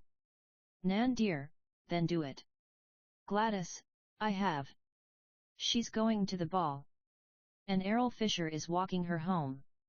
Nan dear, but Gladys, no. Nan goes to protest further but holds her tongue when she sees the look on Gladys's face. Scene 10, The Bank vs MRS Banks. The interior of a bank manager's office. Gladys, who's all dressed up, is sitting in the visitor's seat while the bank manager sits behind his desk. Bank manager, and how can I be of service, Mrs. Gladys, Banks. MRS Len Banks. Bank manager, MRS Banks. You're inquiring about a loan, perhaps? Gladys, oh, no. It's about my youngest, Dolly. Gladys rummages in her bag. Bank manager, and she? Gladys, pardon? She triumphantly produces a photo of Dolly. The bank manager puts on his glasses and studies the photo. Bank manager, yes. Very pretty face. Beat. But I'm still not sure why you're here. Gladys, the teller's position, of course. Bank manager, I don't think so. Gladys, but she's just completed her leaving certificate, the first in the family with real good grades. And top of her class in algebra. Her earnest dialogue is hardly heard as we hear Dolly, who becomes visible behind the gauze, picking fruit in an orchard and singing the chorus of Catch a Falling Star. On the bank manager's desk is a tray with 2 china cups of tea, milk jug, and sugar bowl. He pours a cup for himself, but doesn't offer one to Gladys. As the song ends, and the image behind the gauze fades, we return to Gladys's words. She'd be a fine asset. Here's her school report, see, all A's and B's, and she won this for best and fairest for women's basketball. She hands over the report and a ribbon. Bank manager, well, it's all very impressive. What I'm wondering is how she'd fit in. Gladys, steely, she'd fit in fine. Bank manager, in a job such as this, reliability is important.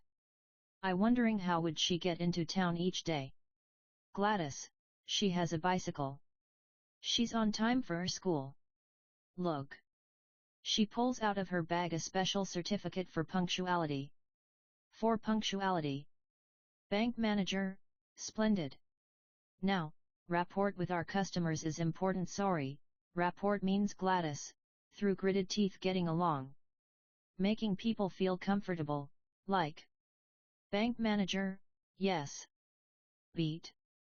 MRS Banks, are you a customer of this bank? Gladys, well, no. Confessing I've never even been in one of these before. Bank manager, a bank manager's office? Gladys, a bank. Bank manager, but everyone needs savings. From his drawer, he produces a tin money bank and a passbook and hands them over to Gladys. You put your pennies in here, when they add up to £1, you bring them into us and we write the amount in your savings book. It helps you to save for something special, and you know that your money is safe. Gladys, just like jam tins. Bank manager, just like jam tins. Gladys looks at the tin, then, seeing the bank manager's gesture, she gets out her purse. He indicates to her that payment is not needed and she puts the tin in her bag. They both smile weakly. Well, if that's all. He stands up, as if their business has concluded. Dolly, voiceover echo, have you learnt not to be shamed by them? Gladys, no. The trainee position. For my Dolly.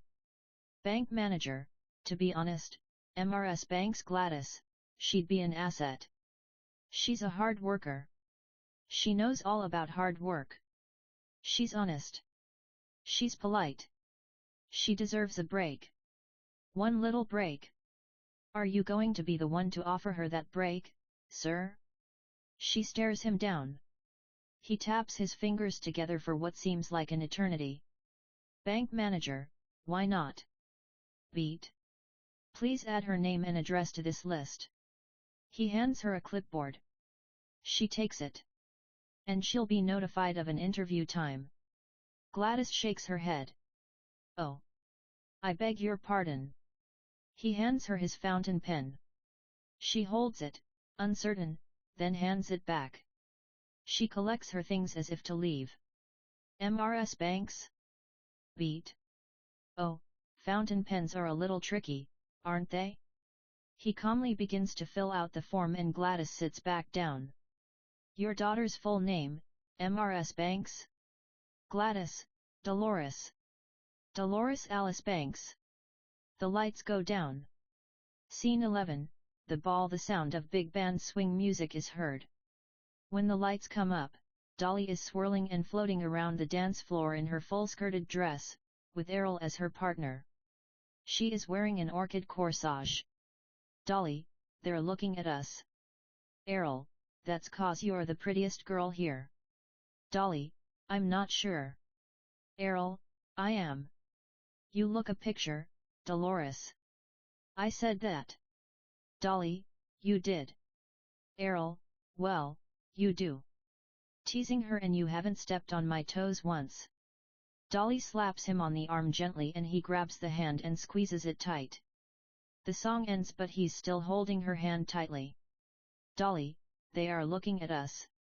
Nancy Woolthorpe, and the others. Errol, she's probably jealous. Not to be mean, but you look much nicer than she does. Dolly is nervously pleased with his boldness. Now, I'll get us a punch. Don't you go anywhere, now. She just giggles. Errol exits to get the drinks. The lights change for a dream sequence. Compare, voiceover on a squeaky microphone, and the winner of the Miss Muruna Shepparton ball is Miss Dolores Banks. A sash is hung over Dolly's shoulder. Dolly is astounded, so excited. The lights snap back to reality. Repeating, our inaugural Miss Muruna Shepparton is Miss Nancy Woolthorpe. Could she step up, please? Clapping and cheering can be heard.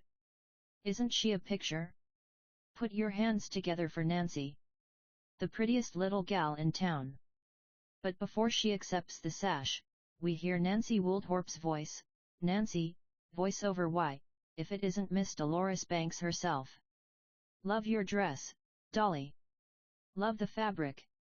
With a giggle, my mother quite liked it too. When it was our sunroom curtains. But, you know, I thought we took them to the tip. Dolly is frozen in shame. Dolly, to herself, my ball gown? Courtesy of the town bloody tip? Compare, voiceover, and here she is. Our very own Miss Muruna Shepparton. Dolly runs out, humiliated. The band sounds die away and night sounds take over. It is dark and a weak light shines on her from the hall. Her chest is heaving as she tries to hold in the tears. From the shadows comes a voice. Cousin, off stage, slurring, hey, Dolores, come over here.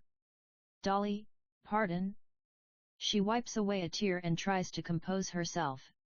I mean, what? Cousin, off stage, come over here, I said. Dolly, no. Cousin, off stage, no? Think you're too good for us. Dolly, no, I don't. Cousin, off stage, I think you do. Dolly, I don't. Cousin, off stage, I reckon you need to be taught a lesson. Dolly, no. Errol arrives looking flustered, holding 2 cups of fruit punch. Errol, Dolly? I've been looking all over for you. Can you believe it, that girl, in the horrible pink dress? Cousin, off stage this your friend? Dolly, please stop it, Leon cousin, off stage this who you step out with? Dolly, Leon Errol, what's going on? Dolly?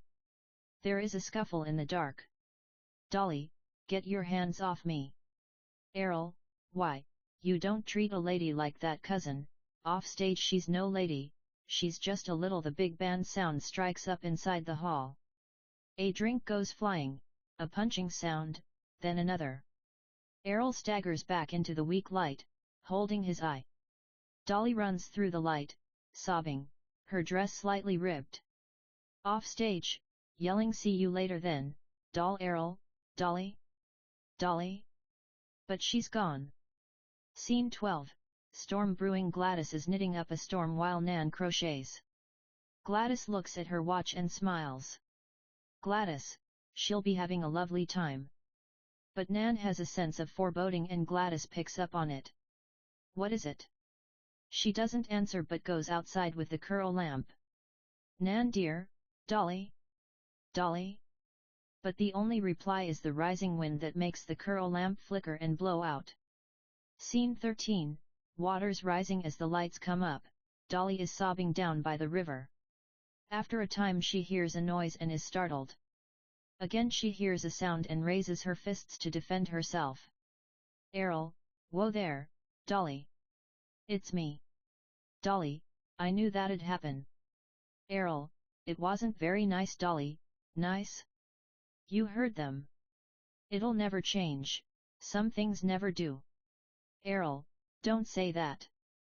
Dolly, especially around here. Errol, please. Dolly, it's true.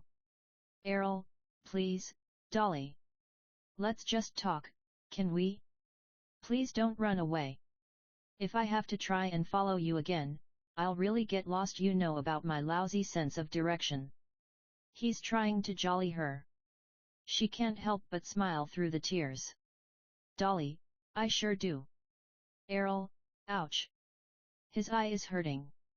Dolly, let me look at that. You have an ocular contusion. Errol, a what? Dolly, a black eye, buddy. She leads him closer to the river. She reaches in and retrieves something from the river, which she places against his eye. Errol, what's this? Some traditional Aboriginal method? Dolly, it's aeroplane jelly. Errol, whatever happened to a good steak? Dolly, it's mutton flaps or this. Errol, and you keep it in the river? Dolly, you see any icebox up there? Errol, oh. Dolly, stay still. Errol, yes, nurse. Dolly. Dolly, nurse. Oh. The river's rising. Errol, is it? Oh, your dress. He sees the rip in it. Dolly, with a shrug, who cares? It's a stupid dress. Errol, it's the prettiest dress I've ever seen. Though you could have worn a flower bag and you would have still been the prettiest girl in the room. Beat. Dolly, really? Errol, really? You're my Miss Muruna Shepparton. He moves in more intimately. Beat. Dolly, really? Errol, yes, really. Ouch. His eye is hurting. Say, where did you learn to hook like that? Dolly, 30 big brothers. Well, 3 blood brothers and 27 boy cousins. Who are like brothers. Errol, 27 cousins, whew. Dolly punches Errol's arm with one knuckle. Dolly, yep. That's only the boys. Errol, I've got 3 cousins that I only get to see once a year. 27. Do you all get together at Christmas? I can't imagine how many prezzies you have under the tree. Dolly snorts. Dolly, what tree? Pause. Wistfully, it would be nice to have a tree and presents. Nancy Woolthorpe has this great big fake tree. Last year they wrapped the presents in red paper and green paper. Errol, sounds like my mum. She's mad on all the trimmings. Glass baubles and fake snow. Dolly, I bet you have lots of presents, at your house? Errol, piles. All wrapped up and tied with ribbons. With not a bow out of place. Beat. Bet you have more fun than we do, though. Your mum, your nan, your brothers, your cousins Dolly, aunties and uncles. And Papa dear. We just have a sing-along. We don't go much for presents. Except for Papa dear. He always brings me back something special. Something from one of his trips. You know the church sent him to Western Australia? Errol, all that way? Dolly, they ask for him everywhere. I'm talking too much. Errol, no, you're not. I like hearing about your life. Your family, it's different from mine. My dad expects me to call him sir. Dolly, gee. Errol, and my mum, well, she has these funny ideas sometimes, rather, my dad thinks they're funny ideas. Take this, she wants to get a job. She says she's at home, with nothing to do but bake and dust. Dolly, sounds like Nancy Waldhorp's mum. Errol, but he says she's too delicate to work. Your mum chops wood. With an axe and all. And skins rabbits. It's like your family's from another country or something. Dolly, we are. Beat. I can look after myself, you know. Errol, I know that now. And it seems you can look after me, too. Dolly giggles. Dolly, but it was sweet. To come to my rescue like that. Errol, he called you names. Awful names. Dolly, he called you a gin jockey. Errol, indignant, I told him I never touch the stuff. Dolly giggles, then stops. The jelly is falling apart a little and Errol eats some off his fingers. Port wine. Want some? Dolly starts to eat the jelly from his fingers. Dolly, port. Errol, wine. They move closer, a kiss imminent. Celestial music is heard. But then she moves away. What's wrong, Dolly? Dolly, I can't. Errol, why? Dolly, feel like getting coshed every time we step out together? Can't walk down the street holding hands for being called names? And what would your dad say if you took me home to meet him? Errol is lost in thought. Dolly moves further away from him, as if to leave. Errol, Dolly, I've got something to say. I want you to come away with me. Dolly, away? Errol, yes. To the city. We can get married. You could get a job. We can get a little flat. Wouldn't you like that? A sweet little flat with a balcony and a sitting room and a kitchen with a real stove and a newfangled Kelvinator and water on tap. That'd have to be better than the river. Dolly, I'd have to leave the river. Errol, we could be near the seaside. Brighton's nice. It's not far from my parents. Dolly, I'd have to leave my family. Errol, well, we could catch the train up once or twice a year. Or they could come down to visit. Though we could only afford a small flat, on my wage, so they couldn't stay over, but never mind. Dolly, you want me to leave here, forever? Errol, I'm offering you a better life. Dolly, a better life? Errol, in the city there's department stores so big you could spend all day in them. Why, in the city there's even little restaurants you can eat spaghetti, just like in Italy. Dolly, spaghetti? Errol, the point is, you could live in a real home, for the first time. Dolly, a real home? Errol, we could even save for wall-to-wall carpet. I want to spoil you. You deserve it. You deserve better. Dolly, better? Errol, you're repeating everything. Dolly, I don't understand what you're saying. Errol, I'm offering you a future, our future, together. Dolly, but, a real home? A real home is where there are people looking out for each other. Beat. Do they do that in your home, in your family, Errol? Errol, well. Dolly, to herself, don't matter if the floors are dirt. Don't matter one bit, Errol, demanding, hang on. Are you saying you'd rather live in a humpy by the river? When I'm promising you the world. Dolly, your world. And you're just assuming that your world is better. But actually, when I think about it, when I think about that nasty Nancy, she has everything that opens and shuts. I'm not so sure it is better. I wouldn't trade places with her for anything. And as far as what you're offering, no thank you. This is my place. I'm staying right here with my mum and my nan. Errol, but, Dolly, no, Errol.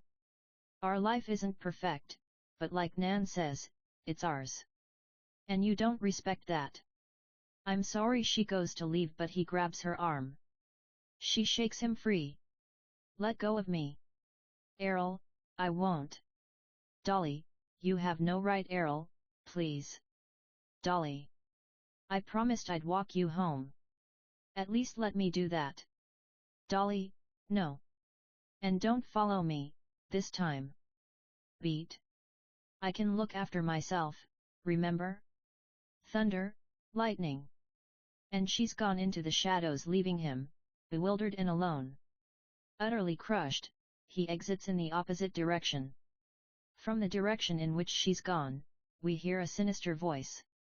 Cousin, off stage. Well, hello, Dolly, thought I'd catch up with you. The lights go down, then half up. Scene 14, the flood, rain and thunder and lightning. The humpy interior is pitch dark apart from a flickering hurricane lamp way up high on the shelf. The two women are packing up their belongings.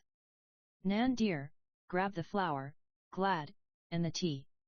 Gladys, I have done this before, Mum. To herself only about 1,000 times. They pack up and move things higher, calmly and deliberately. Wonder if it'll go as high as 51. Nan dear, hope not. Got too much to do. Don't want to wait 3 days for it to subside. Beat. Are you sure she's? Gladys, safe? He has the utility. Unless the water's already over the roads. I'm sure she'll be fine.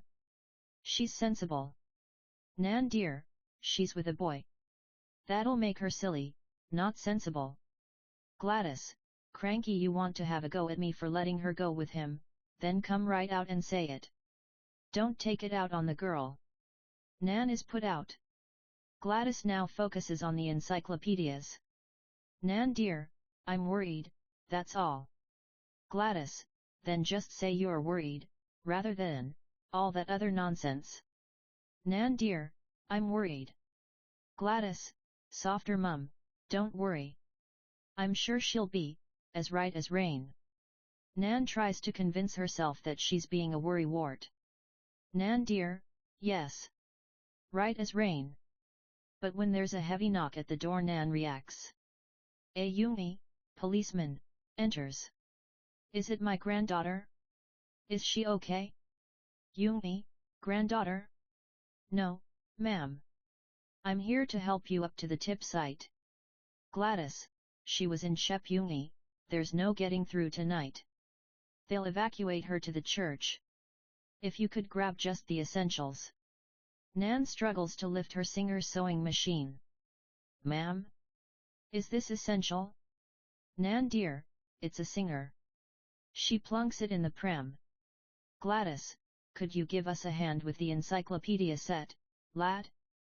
Yumi, my orders are to move all people first, before we move property. Property can be replaced, after all. Gladys, not this, it can't. To herself, not on a picker's wage. God, we'd be living on Johnny cakes.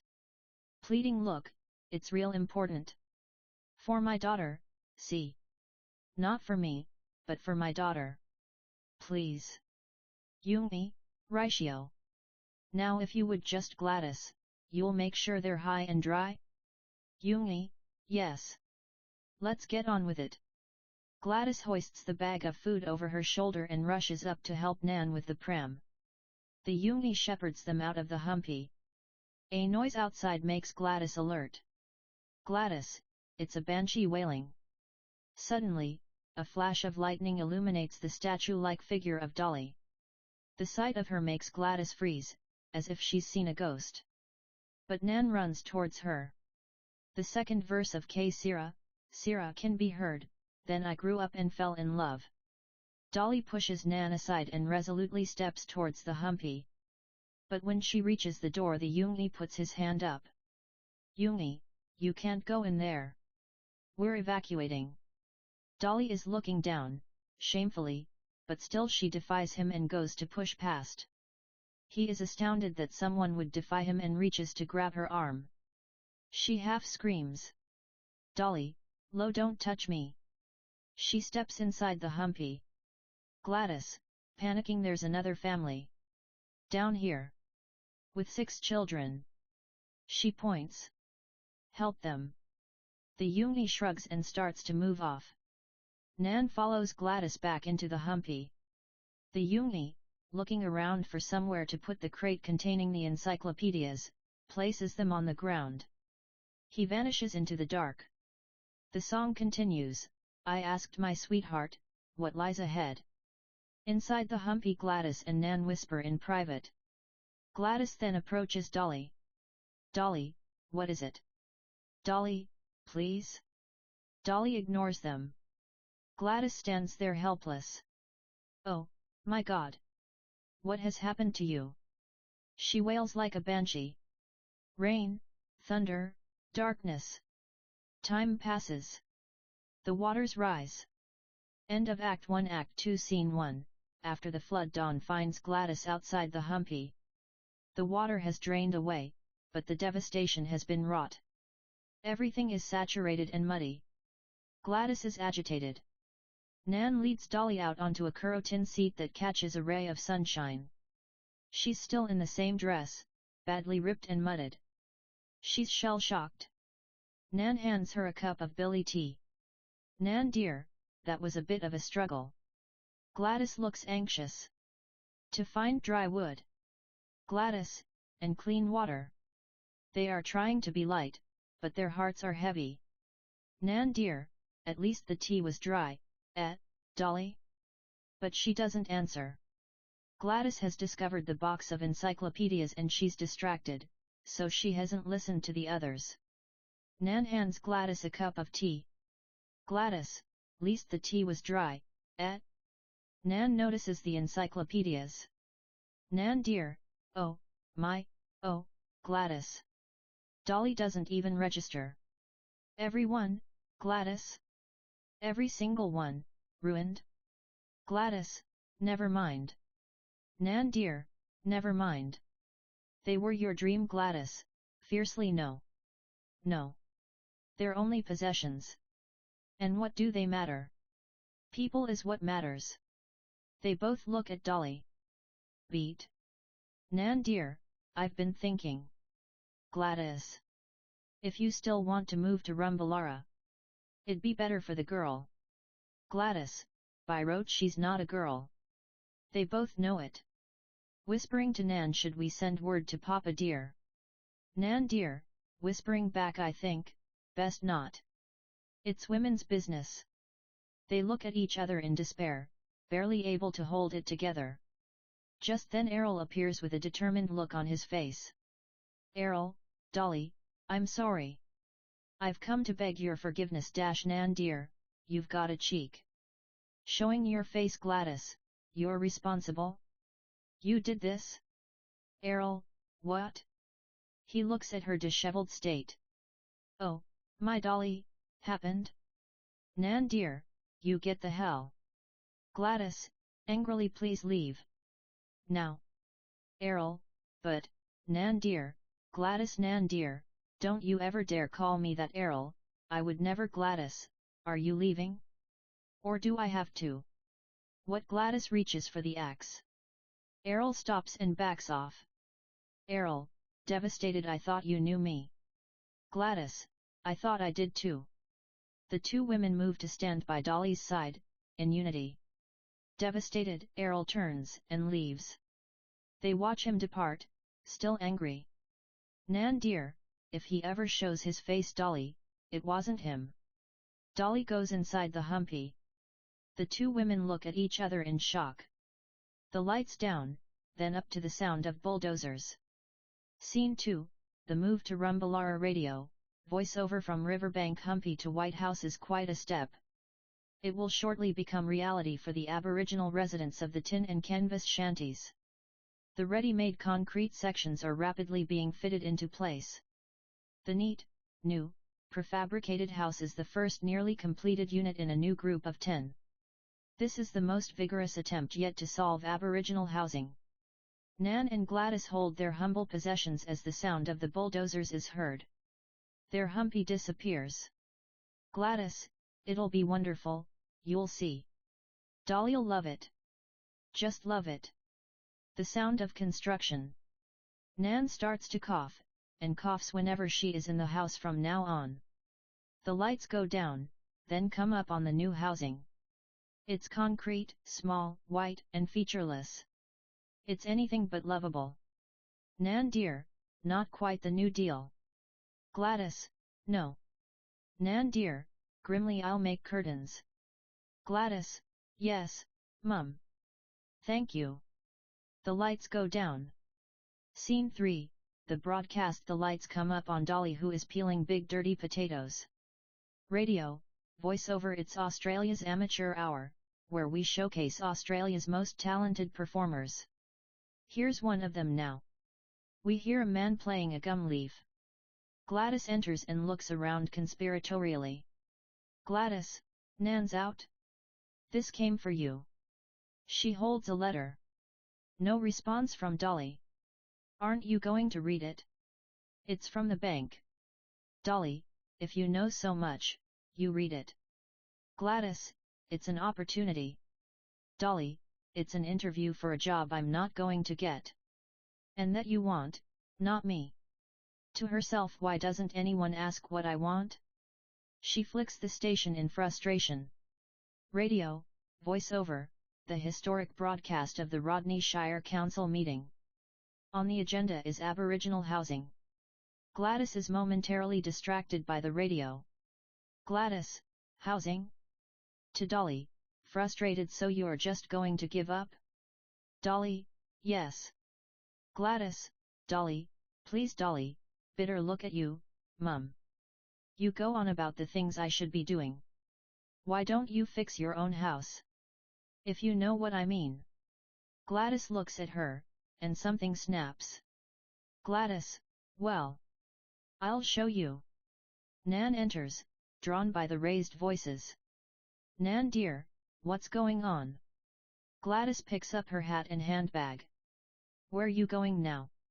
Gladys, to fix my own house. Gladys exits in a determined fashion. Nan dear, what? A bicycle bell rings violently. Nan looks out the window. She's got a bee in her bonnet about something. She turns to Dolly suspiciously. What were you arguing about? Dolly, she wants me to go for that bank job. Nan dear, you told her that's silly? Dolly, of course. How will I ever get a job now? Nan just looks at her thoughtfully. There's a knock on the door. Nan marches up to the door, grabbing a jam tin on the way. She opens the door and the rent collector is standing there. Nan dear, Mr. Cootie. Rent collector, MRS dear. Silently she hands him the money. He slowly and deliberately counts each coin, writes out a receipt and hands it to her. She takes the receipt and moves back inside. She joins Dolly and begins shelling peas into some newspaper as if nothing has happened. They work in companionable silence, Nan occasionally stopping to read the paper. Nan dear, do you read this here page for children? It's called the Pickaninnies page. Fancy calling it that? Dolly shakes her head. Nan continues to read the paper. Says they've got this new powder that's guaranteed to turn your skin white. Know a few folk who'd like to get their hands on that. Dolly, Nan, you never sit down and read. Nan dear, whispering I can't in front of her. Dolly, whispering back she's not here loudly, so just go and read it. For once. Gosh, Nan. Dolly shoos her to the seat with the paper. Dolly takes over shelling the peas. The music ends on the radio. Radio announcer, voiceover. We resume our live broadcast of the Rodney Shire Council meeting. Councillor 1, voiceover, on Crown land. We bulldozed the shanties but they're creeping back. This housing problem is not going away. The lack of sanitation poses a serious risk to the good people of our town. Nan dear, this rubbish. Nan walks over to the radio. Councillor 2, voiceover. Why can't an ablutions block be built out there? To turn it off, but just before she does she hears, Gladys, voiceover. Excuse me. Nan stares at the radio. Nan dear, that's her. Dolly, what? Nan dear, shh. Councillor 1, voiceover. The night cart, for one, can't get access for part of the year due to the flooding. Gladys, voiceover. If I could say something. Nan dear, see. She points to the radio. Councillor 2, voiceover. Then build it at Daesh's paddock. Councillor 1, voiceover. That's out of the question. Gladys, voiceover. Why so? Councillor 1, voiceover. Daesh's is our town tip site, that serves the whole of our community, not just an itinerant minority, as the councillor for the West Ward well knows. There's a roar from outraged councillors. Gladys, voiceover. Oi! Re the so-called housing problem, it is a housing problem because us Aboriginals. Nan and Dolly are getting very excited. Chairman, voiceover. Madam. Dolly, they're calling her madam. Nan dear, shh. Gladys, voiceover. Us Aboriginals are not welcome in the township's. Chairman, voiceover. Madam. Gladys needs to fight to be heard over the roars of the councillors. Gladys, voiceover. And apart from those concrete humpies that you built, call them houses? Chairman, voiceover. Order. I must insist. Gladys, voiceover. And what about the other families? If you won't let us build our own houses on higher ground. Chairman, voiceover. The chair does not recognize this. Gladys, voiceover. As if we choose to live on a floodplain, not realizing that we need water too to cook and to clean. Dolly, go, mum. Chairman, voiceover. There are protocols. If you read the rules. Gladys, voiceover. Maybe you don't think we do wash. Chairman, voiceover. Eject this interloper. Gladys, voiceover. I'm not an interloper. I belong here. This is my land. Chairman, voiceover. Madam, read the rules. Eject her. Crowd, voiceover. Here. Here. Gladys, voiceover. I haven't finished. In fact, I'm just starting. Re the housing problem. Her voice fades out as she is being led away. Nan picks up the radio and shakes it. Nan dear, oh, Skitzenhausen. Dolly, what? Nan dear, the bloody valve. Dolly is flabbergasted. Oh, don't look at me like that. As if you've never heard someone swear. Dolly, in German? Nan shakes it off. Nan dear, but my daughter. My Gladys. Did you hear her? She's practically hugging the radio, as if it were Gladys. I didn't think you had it in you, dot. To Dolly. Did you? Dolly, not really. They dance a little jig around the radio as the lights fade.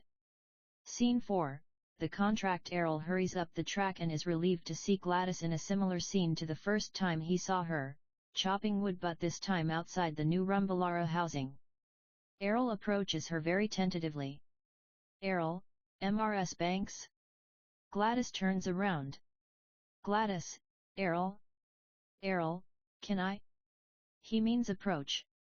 She nods, and when she puts down the axe he feels able to step forward. You're here now? Gladys, yes. Errol, took a bit to find you. Gladys, why are you here, Errol? Errol, I'm sorry to bother you. It's about the Gladys and Errol, simultaneously encyclopedias. Gladys, I won't be needing them anymore. All the shillings go into the meter box now. Errol, isn't there any way? Gladys, no. Errol, oh. Thing is, the contract. You signed it. Gladys, yes. Errol, so you need to cancel it. You're not meant to be able to. But there are circumstances. Gladys, I have circumstances all right. Errol, but it has to be done in writing. Gladys, well, I can't, can I? Beat. I can't. Errol, you mean, you can't write? Gladys, you're slow on the uptake, lad. Errol, I've never met anyone, Gladys, that can't read and write. Errol, yes. Gladys, now you have. Errol, it's none of my business, MRS Banks, but you're a smart lady. Beat. Gladys, I'm sorry about last time, Errol. I wasn't so smart then. I treated you unfairly. Errol, I still don't understand. Dolly was so upset. I wished she could have heard me out. Beat. Gladys, thing is, I'm sorry. Errol, thank you, MRS Banks. They're both awkward. He holds out his hand to shake on it. Thing is, ma'am, the letter. Gladys, the letter. Errol, we still need to write this letter. Gladys, we? Errol, we. So she nods and they both sit down on the curotins. Resting a piece of paper on Errol's book, they start to compose a letter together, Errol writing it down. The song Catch a Falling Star plays in the background. Gladys, are you still up this way frequent, like? Errol, still got half the alphabet to deliver. Gladys, could I ask you a favor, Errol? I can't ask my mother, she works day and night. And Dolly's offered, but Errol, how is Dolly? Gladys, she's okay. Errol, do you think she'd? Gladys, no, Errol, she won't see you. I'm sure of that. A beat while they think about Dolly, each with their own sorrows and regrets. Errol, the favor? Gladys, could you teach me, Errol? See, we had a school and good teachers at Kumaragangia at one time, that's why Mum has such beautiful handwriting, but then the mission managers were terrible and it was all downhill, and I got sent off to work for a family. A family of 6 in a big house to look after who had time for learning? Then I married Len and we were picking and along came the children, and then the war, and we were all so busy knitting for the war effort and I thought I'd get around to learning from someone but they were all so busy. Errol, I had no idea that any of that went on. Gladys, then my darn pride got in the way. Errol, it'd be an honor, MRS Banks. Gladys, it would? Thank you. Errol, pleasure. Beat. So she's Gladys, she's changed. I am sorry, Errol. Errol, then I'll have to change too. I'll prove to her I can. That I'm worthy of her. He gets up, folds the letter into the envelope and licks it. Gladys, you do that, Errol. You just do that. The lights go down. Scene 5, Pay the Rent. Time passes. The song Somewhere Over the Rainbow plays. As the lights come up, it is early morning, but already blindingly hot. Nan is cooking outside, just like she used to. Dolly, off-stage morning, Nan. Nan dear, 1 egg or 2, Dolly love? Dolly, off-stage, how'd you know I felt like eggs? 3. Nan dear, a serve of eggs is just what you need. The rent collector is standing there. Mr. Cootie. Rent collector, MRS dear. Dolly, off-stage God, Nan, it's only just past 7 and already it's stinking hot. Tonight I'll have to sleep on the roof like the others. Imagine me clambering up there. She walks in, heavily pregnant, and stops dead when she sees the rent collector, who looks with disdain at her body. Rent collector, your arrangements will need to be reevaluated, with the impending new arrival. I'm not sure that the house is suitable for an extended family. Nan dear, that's not of your concern. She gets the eggs out of the basket. Rent collector, it is very much of my concern. Everything to do with the habitation of this establishment is my concern. Nan dear, this is Aboriginal housing. Under her breath, not your own private kingdom. Dolly makes a sharp moan. Go in, doll. Nan passes over the rent book and the payment. Here's the rent. Please leave. Rent collector, and the person I saw just leaving? Nan dear, the midwife. Rent collector, I should think the hospital is a more suitable place. Nan dear, to herself, in hospitals is where they take our babies away. Rent collector, you realize it is outside visiting hours? Given your obvious flouting of the rules, I think. Nan dear, I don't care what you think. You and your visiting hours. Your rules. No singalongs after dark. You're spying. You, mister, can go to blazes. I'll give you one. She raises an egg as he turns. 2. Oh hell, 3. He runs. Nan chucks the eggs, one after the other, at his departing form. Dolly, Nan. What would Papa dear say? Nan dear, well, Papa dear is not here to hear, is he? Dolly gives Nan a hug. And sorry, love, just run out of eggs. Dolly, not sure I felt like anyway. Dolly looks vulnerable, sad. Nan looks away to hide her upset. She notices Dolly's school assignment, the family tree, pinned up on the wall above them.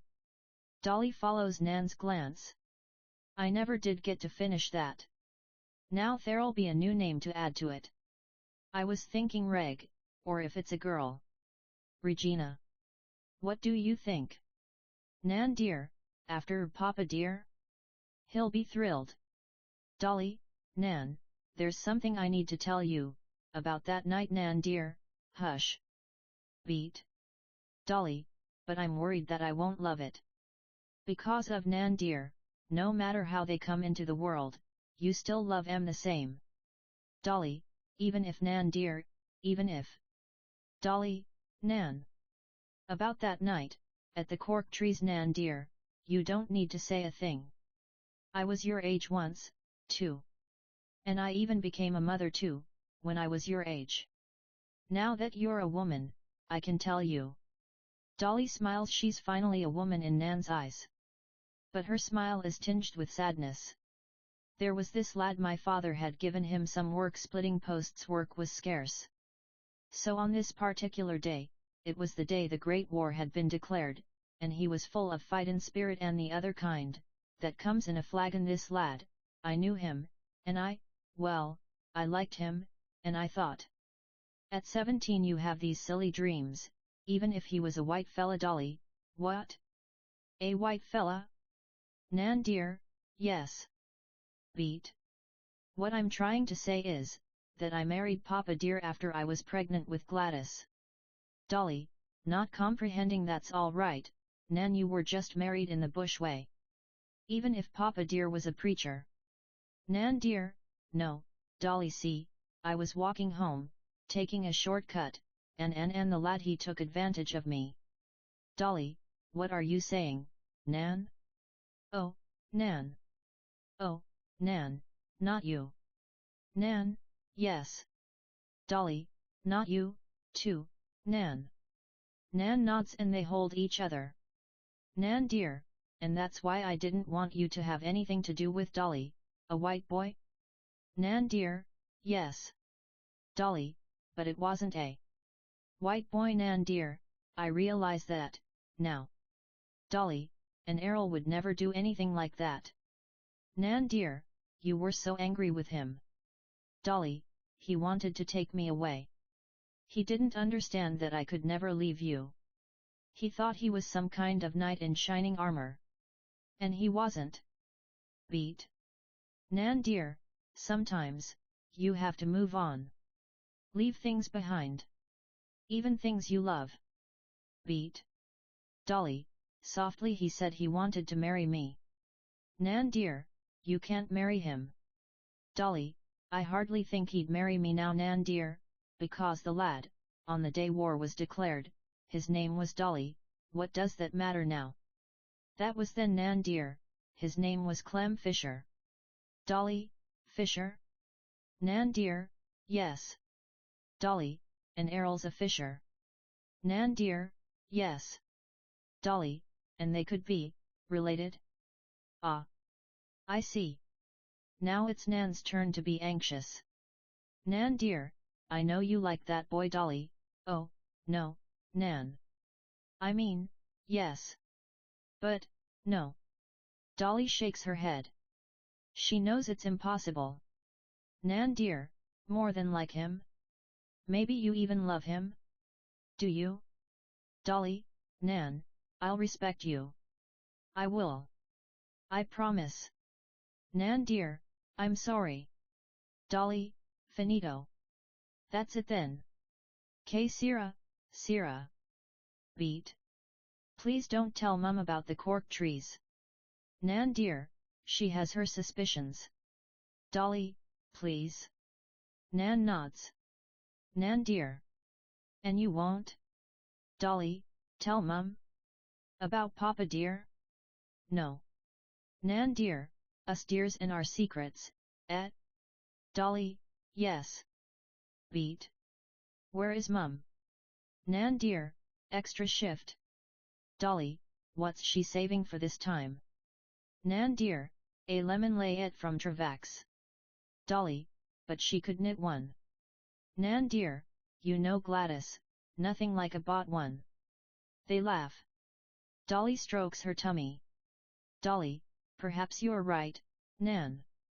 I feel I could love it. Nan dear, don't you know by now that I'm right about everything? They both laugh. Everything will be fine. You'll see. Dolly, yes, Nan. Yes, Nan. Dolly leans against Nan and closes her eyes. The lights go down. Scene 6, Errol spills the beans. The lights come up on Gladys and Errol, sitting on a park bench, with the inspector's report. Gladys, anyway, I tried to say my bit at the council meeting. Errol, that must have been something. Gladys, well, it achieved nothing. Now everyone is cranky with me. The families for drawing attention to us, people in the street, even Papa dear had heard about my radio moment. She sighs. Beat. Errol, oh. MRS Banks, if you're interested, we have a bonus volume. He passes her an encyclopedia. Gladys, no, Errol. Thank you, but no. He puts the book away. Errol, that's okay, MRS Banks. Gladys, Auntie. Anyway, I sure appreciate you taking the time, Errol. Errol, don't mention it, MRS Auntie. You sure you wouldn't like to try something? Gladys, easier? No. We'll continue with this. I'm interested to hear what he has to say about us. Reading. Hesitatingly, during September I visited with 30 families who were in permanent res. Errol, residence. Gladys, residence, some at the site of the town tip, known as Daish Spaduk, but most on the banks of the Gul. Errol, Gulban. Gladys, of course. Gulban River. The sanitation arrangements were as follows. She shakes her head and closes the report. I'll continue with that later. Errol, you're coming along nicely. Gladys, I get nervous in front of people. Beat. Speaking of people, how is your family? His face clouds over. Errol, my family? Same as always, I guess. And yours? Gladys, Nan dear, she has these little turns sometimes. Doesn't like the new housing one bit. Can't say I blame her. Won't go to the doctor, of course. My father, Reginald dear, is still preaching. I don't know where he gets the strength. Errol, I'd like to meet him one day. Gladys, you would? Errol, yes. One day. Pause. And how is Gladys, Dolly? He nods. She's. Errol, she's? Gladys, Errol, straight up, what are your feelings towards the girl? Errol, well, I think she's real. Gladys, pretty? Errol, very pretty. She's a living doll, but she's also Gladys, clever. Errol, clever? She's sharp as a tack. And she's Gladys, kind. Errol, kind as, but in a way that's very Gladys, modest. Errol, yes, modest. She doesn't have tickets on herself. I like that her. And I really like that fact that Dolly is Gladys, straightforward. Tells you what she wants. About beat. Errol, no. She's not. I'm never sure what she wants. Gladys, but that can't be. She's always blurting out things, she can't help it. She's a dear, and us dears are well known for being straight talkers. I always talk plain and her grandfather, Papa dear why, not a more straight-talking man ever walked God's earth than my dear dad. Errol, your dear dad. Gladys, he is a dear not just because he's my dad, but because of all the things he does to help our people. Beat. There is a public meeting, in Melbourne next week. He's raising the housing issue once again. Would you like to come along? And meet him? Errol, I'd like that. Gladys, of course Dolly'll be there. Maybe you can talk. You know what I mean, far be it from me to put words in your mouth. And, Errol? Errol, yes, Gladys? Gladys, whatever she thinks, I think you're beaut. Errol, I think you're beaut, too. He goes to shake hands with her, but she pulls him into a hug. Gladys, thanks for spelling out your feelings towards the girl. Errol, that's okay. I even like her snotty googles. She's Gladys, special. She is. I couldn't have put it better myself. The lights go down. Scene 7, the petition. The lights come up on the interior of a drafty hall with the impression of rows of seats. The three women, in their Sunday best, are sitting facing the audience on a row of seats. A finger tapping on a microphone can be heard over a loudspeaker accompanied by the squeal of feedback. Man on microphone, voiceover. Ladies and gentlemen, distinguished guests. Gladys, this is a big moment for Aboriginal people. Man on microphone, voiceover, microphone. This is a big moment for Aboriginal people. The women laugh. Dolly, whispering, you should be up there making the speech, Mum. Nan dear, God no, that's men's business. Dolly, not always, Nan. What's women's business, anyway? Nan dear, family business, that's what. Dolly, whispering, keeping the secrets, you mean? To Gladys, I'm sorry, Mum, about the bank interview. Gladys, whispering, well, why didn't you tell me about the nursing? My girl, a nurse. On a scholarship and all. Dolly, there was nothing in writing. I couldn't. Gladys, keeping secrets from your own mother. Fancy you going all the way to Melbourne. You sure that's what you want? Dolly, I'm sure, Mum. And with Nan's help with Regina. They both look at the pram and smile. Errol walks in and makes his way over to Gladys, who hasn't seen him yet. Nan dear, pushing her lips in Errol's direction, what's he doing here? Gladys, I invited him. Gladys welcomes Errol. He sits down between her and Dolly and peeks in the pram. Errol, hello, Dolly. Dolly looks down. Gladys jumps into action. Gladys, come on, Mum, let's keep an eye out for Papa dear. Nan dear, but... Gladys, Mum. Papa dear'll want to see you. She practically drags a reluctant Nan away, leaving Dolly and Errol alone. Errol, your cousin's baby? Dolly isn't sure how to answer. Course not. That was a little boy. Dolly arranges the blankets in the pram tenderly. Errol looks searchingly at Dolly. She's not. Dolly, nodding she is. Errol, why didn't you tell me? Why didn't anyone tell me? Dolly, it's not your business. Errol, stiffly, you're married then. Congratulations. Dolly, no need. He looks at her hand. No ring. He thinks hard. Errol, 9, 10 months ago. That would have been around Dolly, please Errol, the flood. That's why Dolly, please. Errol, I'm so slow on the uptake. Damn. I'm an idiot. Damn. Beat. Are you okay? Dolly, yes. I'm okay. Errol, are you sure? Is there anything I can do? Of course not, you can look after yourself. Dolly, most of the time. Errol, Dolly, I'm sorry. For everything. Dolly, yes. Me too. Man on microphone, voiceover, we're just waiting on Papa dear to present this here petition to you all.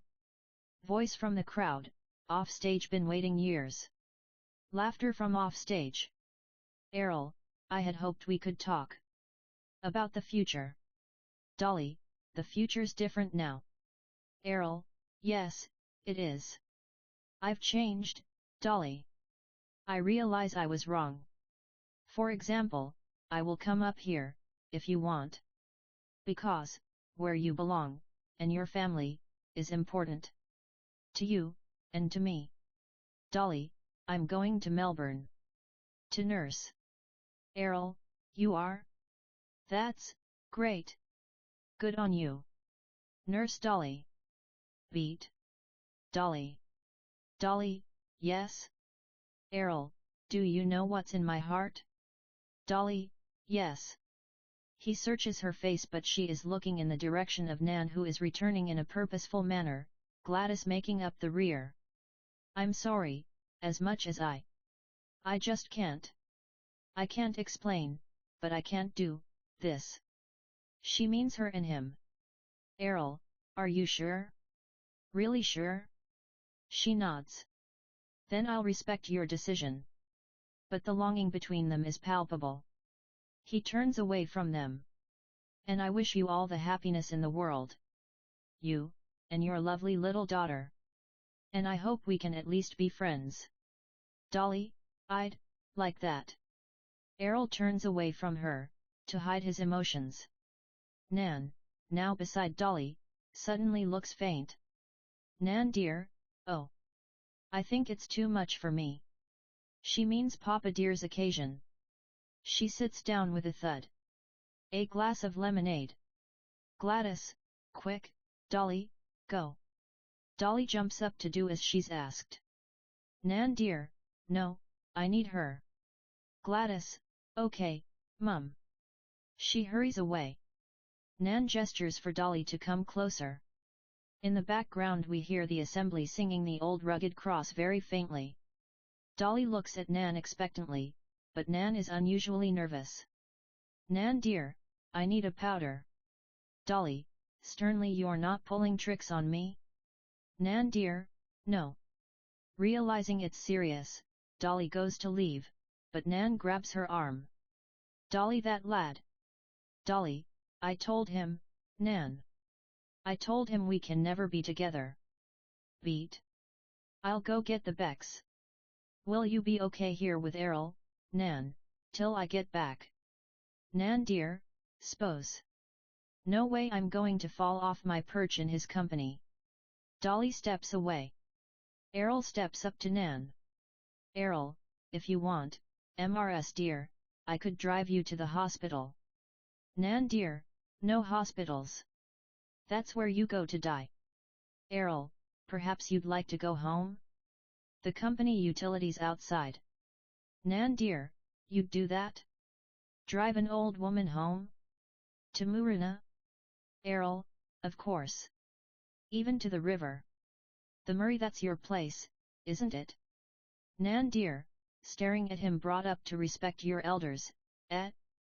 Errol, yes, just like Dolly. Nan's moved, but tries to hide it with gruffness. Nan dear, Fisher? What kind of fool name is that for someone who couldn't even gut a fish? Errol, I've never even caught a fish. Nan dear, thought not, your hands are too soft.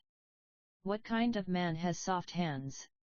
Dolly returns with a packet of Becks and a glass of water, but hangs back, curious.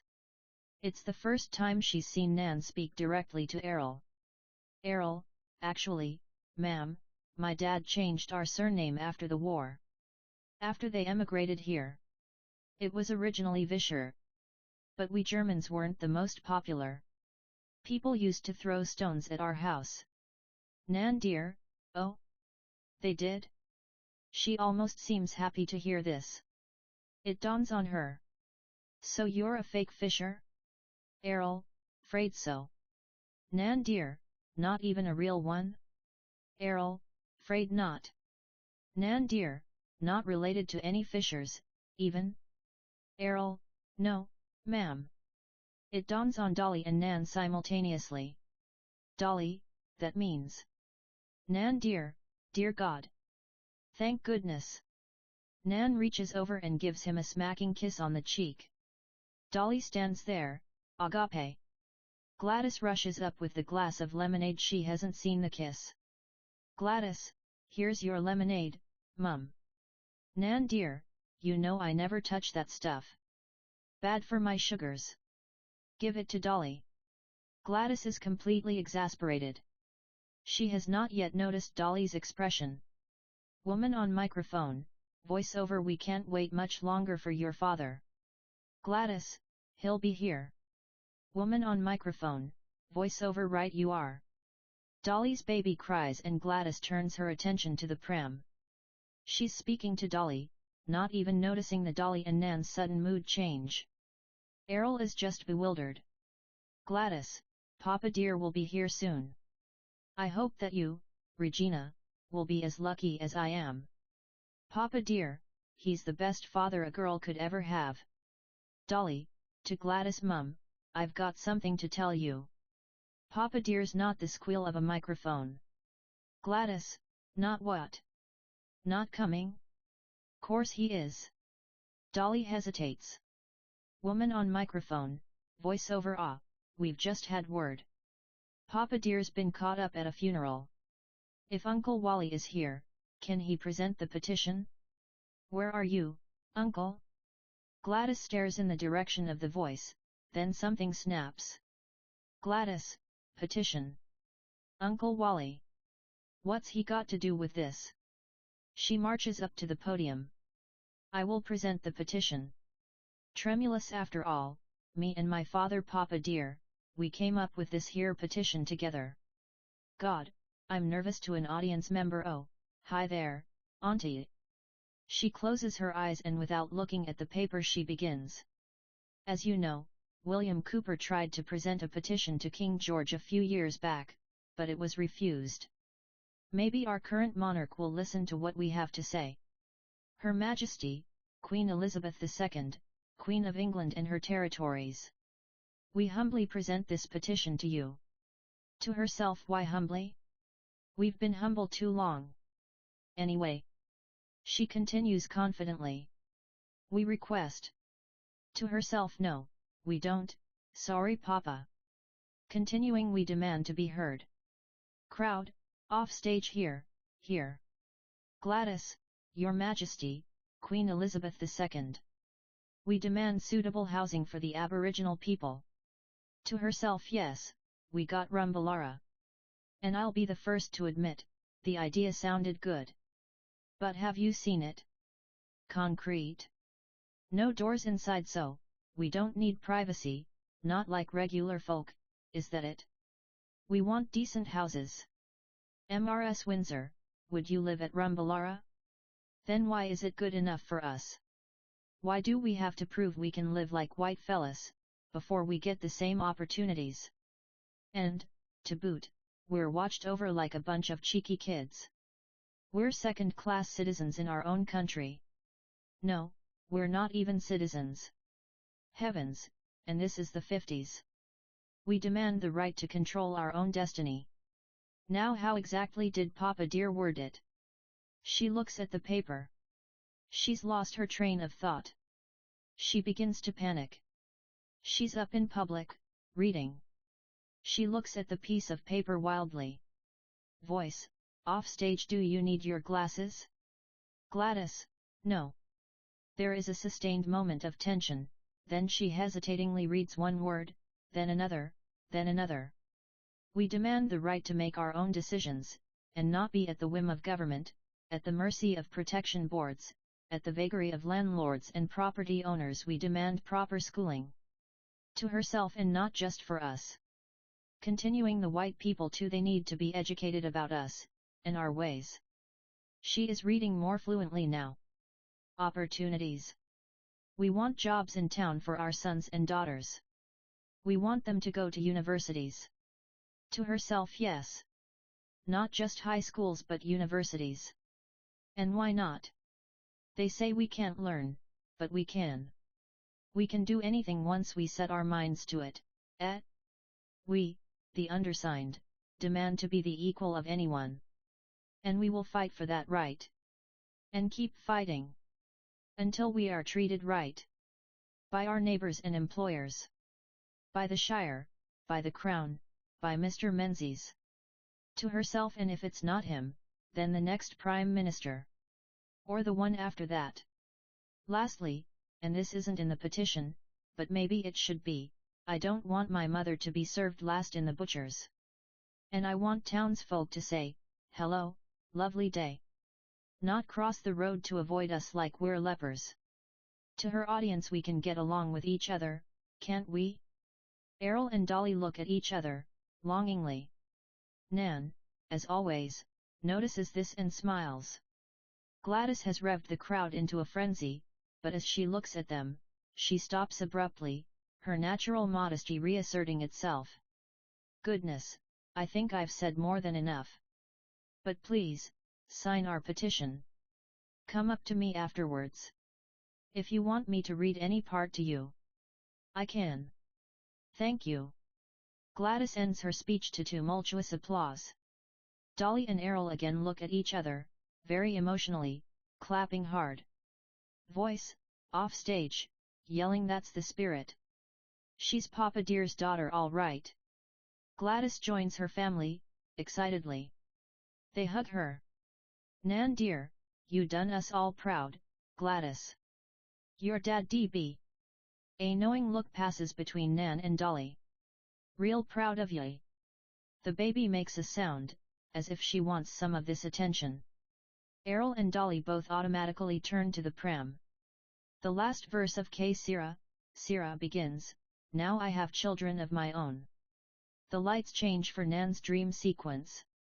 Wedding bells and confetti as Dolly and Errol pram in the middle get hitched. The lights snap back to reality. They asked their mother, what will I be? Nan dear, oh, for heaven's sake. Dolly, marry this boy, before someone else does. I saw your cousin Pauline eyeing him off. Dolly, what? Are you sure? Gladys, Mum, are you sure? Errol, are you really sure? Nan dear, yes. Yes. Of course I am. I can recognize a good man when I see one. Will I be handsome? Will I be rich? Gladys rolls her eyes, incredulous. Dolly and Errol hold each other's hands and look at each other adoringly. Errol, thank you, MRS dear, for your blessing, MRS dear. Nan dear, it's Nan dear to you, son. I tell them tenderly. Errol, yes, Nan dear. Dolly, and, Mum? Gladys, yes, Dolly. Dolly, it'll be all right. Gladys, you always say that. A commotion is heard in the background. Dolly, it's Papa dear. He's here. He's here. The lights fade out on the K Sira chorus. K Sira, whatever will be, the future's not ours to see. K Sira, what will be, K Sira. The end. Glossary. Bajis buka bung stu gumis gubba humpy mammal mumwijis. Boys who adopted certain fashions and behaviors during the 1950s. Stew made from nettles. Drinkers. White fella or rough dwelling. A bush hut made from found materials. Carpet. Snake bottom. Female equivalent of the bajis, see above. Copyright page Currency Plays first published in 2007 by Currency Press Thai Ltd PO Box 2287 Strawberry Hills NSW 2012 www.currency.com.au Inquiries at currency.com.au Copyright Jane Harrison 2007 First published in 2007 by Currency Press Thai Ltd, in Contemporary Indigenous Plays, by Vivian Cleven et.al. First electronic edition published in 2013 by Currency Press Thai Limited. Copying for educational purposes. The Australian Copyright Act 1968, Act, allows a maximum of one chapter or 10% of this book, whichever is the greater, to be reproduced and/or communicated by any educational institution for its educational purposes, provided that educational institution, or the body that administers it, has given a remuneration notice to Copyright Agency Limited, CAL, under the Act. For details of the CAL license for educational institutions, contact CAL, Level 15, 233 Castlereagh Street, Sydney, NSW, 2000. Tel, 02 9394 7600, email, info@copyright.com.au. Copying for other purposes except as permitted under the Act, for example a fair dealing for the purposes of study, research, criticism, or review, all rights are reserved. This publication, or any part of it, may not be reproduced or transmitted, copied, stored, distributed, or otherwise made available by any person or entity, including Google, Amazon, or similar organizations, in any form, electronic, digital, optical, mechanical, or by any means, photocopying, recording, scanning or otherwise, without prior written permission from the publisher. Performance rights. Any performance or public reading of Rainbow's End is forbidden unless a license has been received from the author or the author's agent. The purchase of this book in no way gives the purchaser the right to perform the play in public, whether by means of a staged production or a reading. All applications for public performance should be directed to the author. C/Currency Press Thai Limited EPUB ISBN 9781925004243 Mobi ISBN 9781925004250